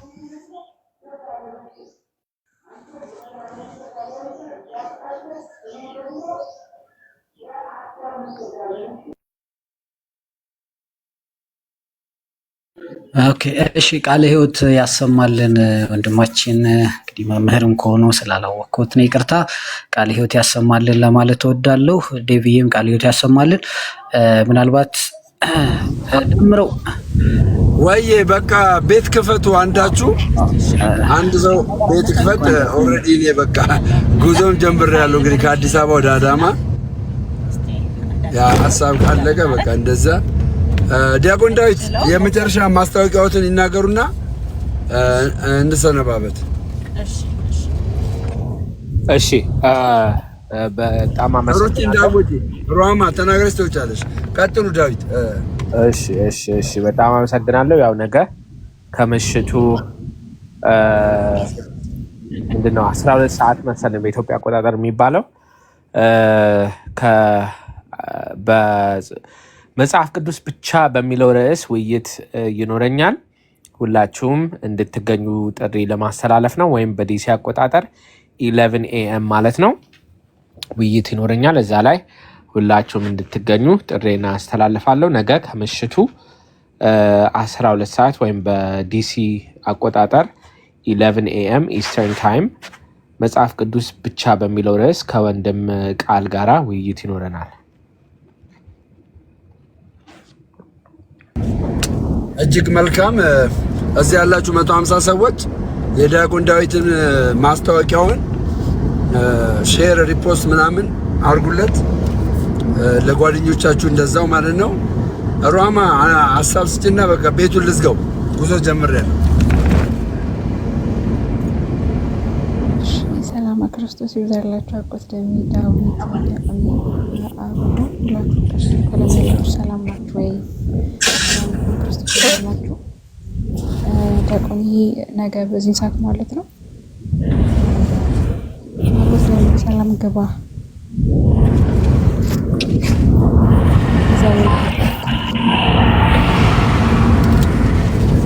አመሰግናለሁ ወዳጆቼ፣ ወዳችኋለሁ። ማታ 2 ሰዓት ላይ እንገናኝ። ጉድ ሲ ዩ ሁላችሁንም።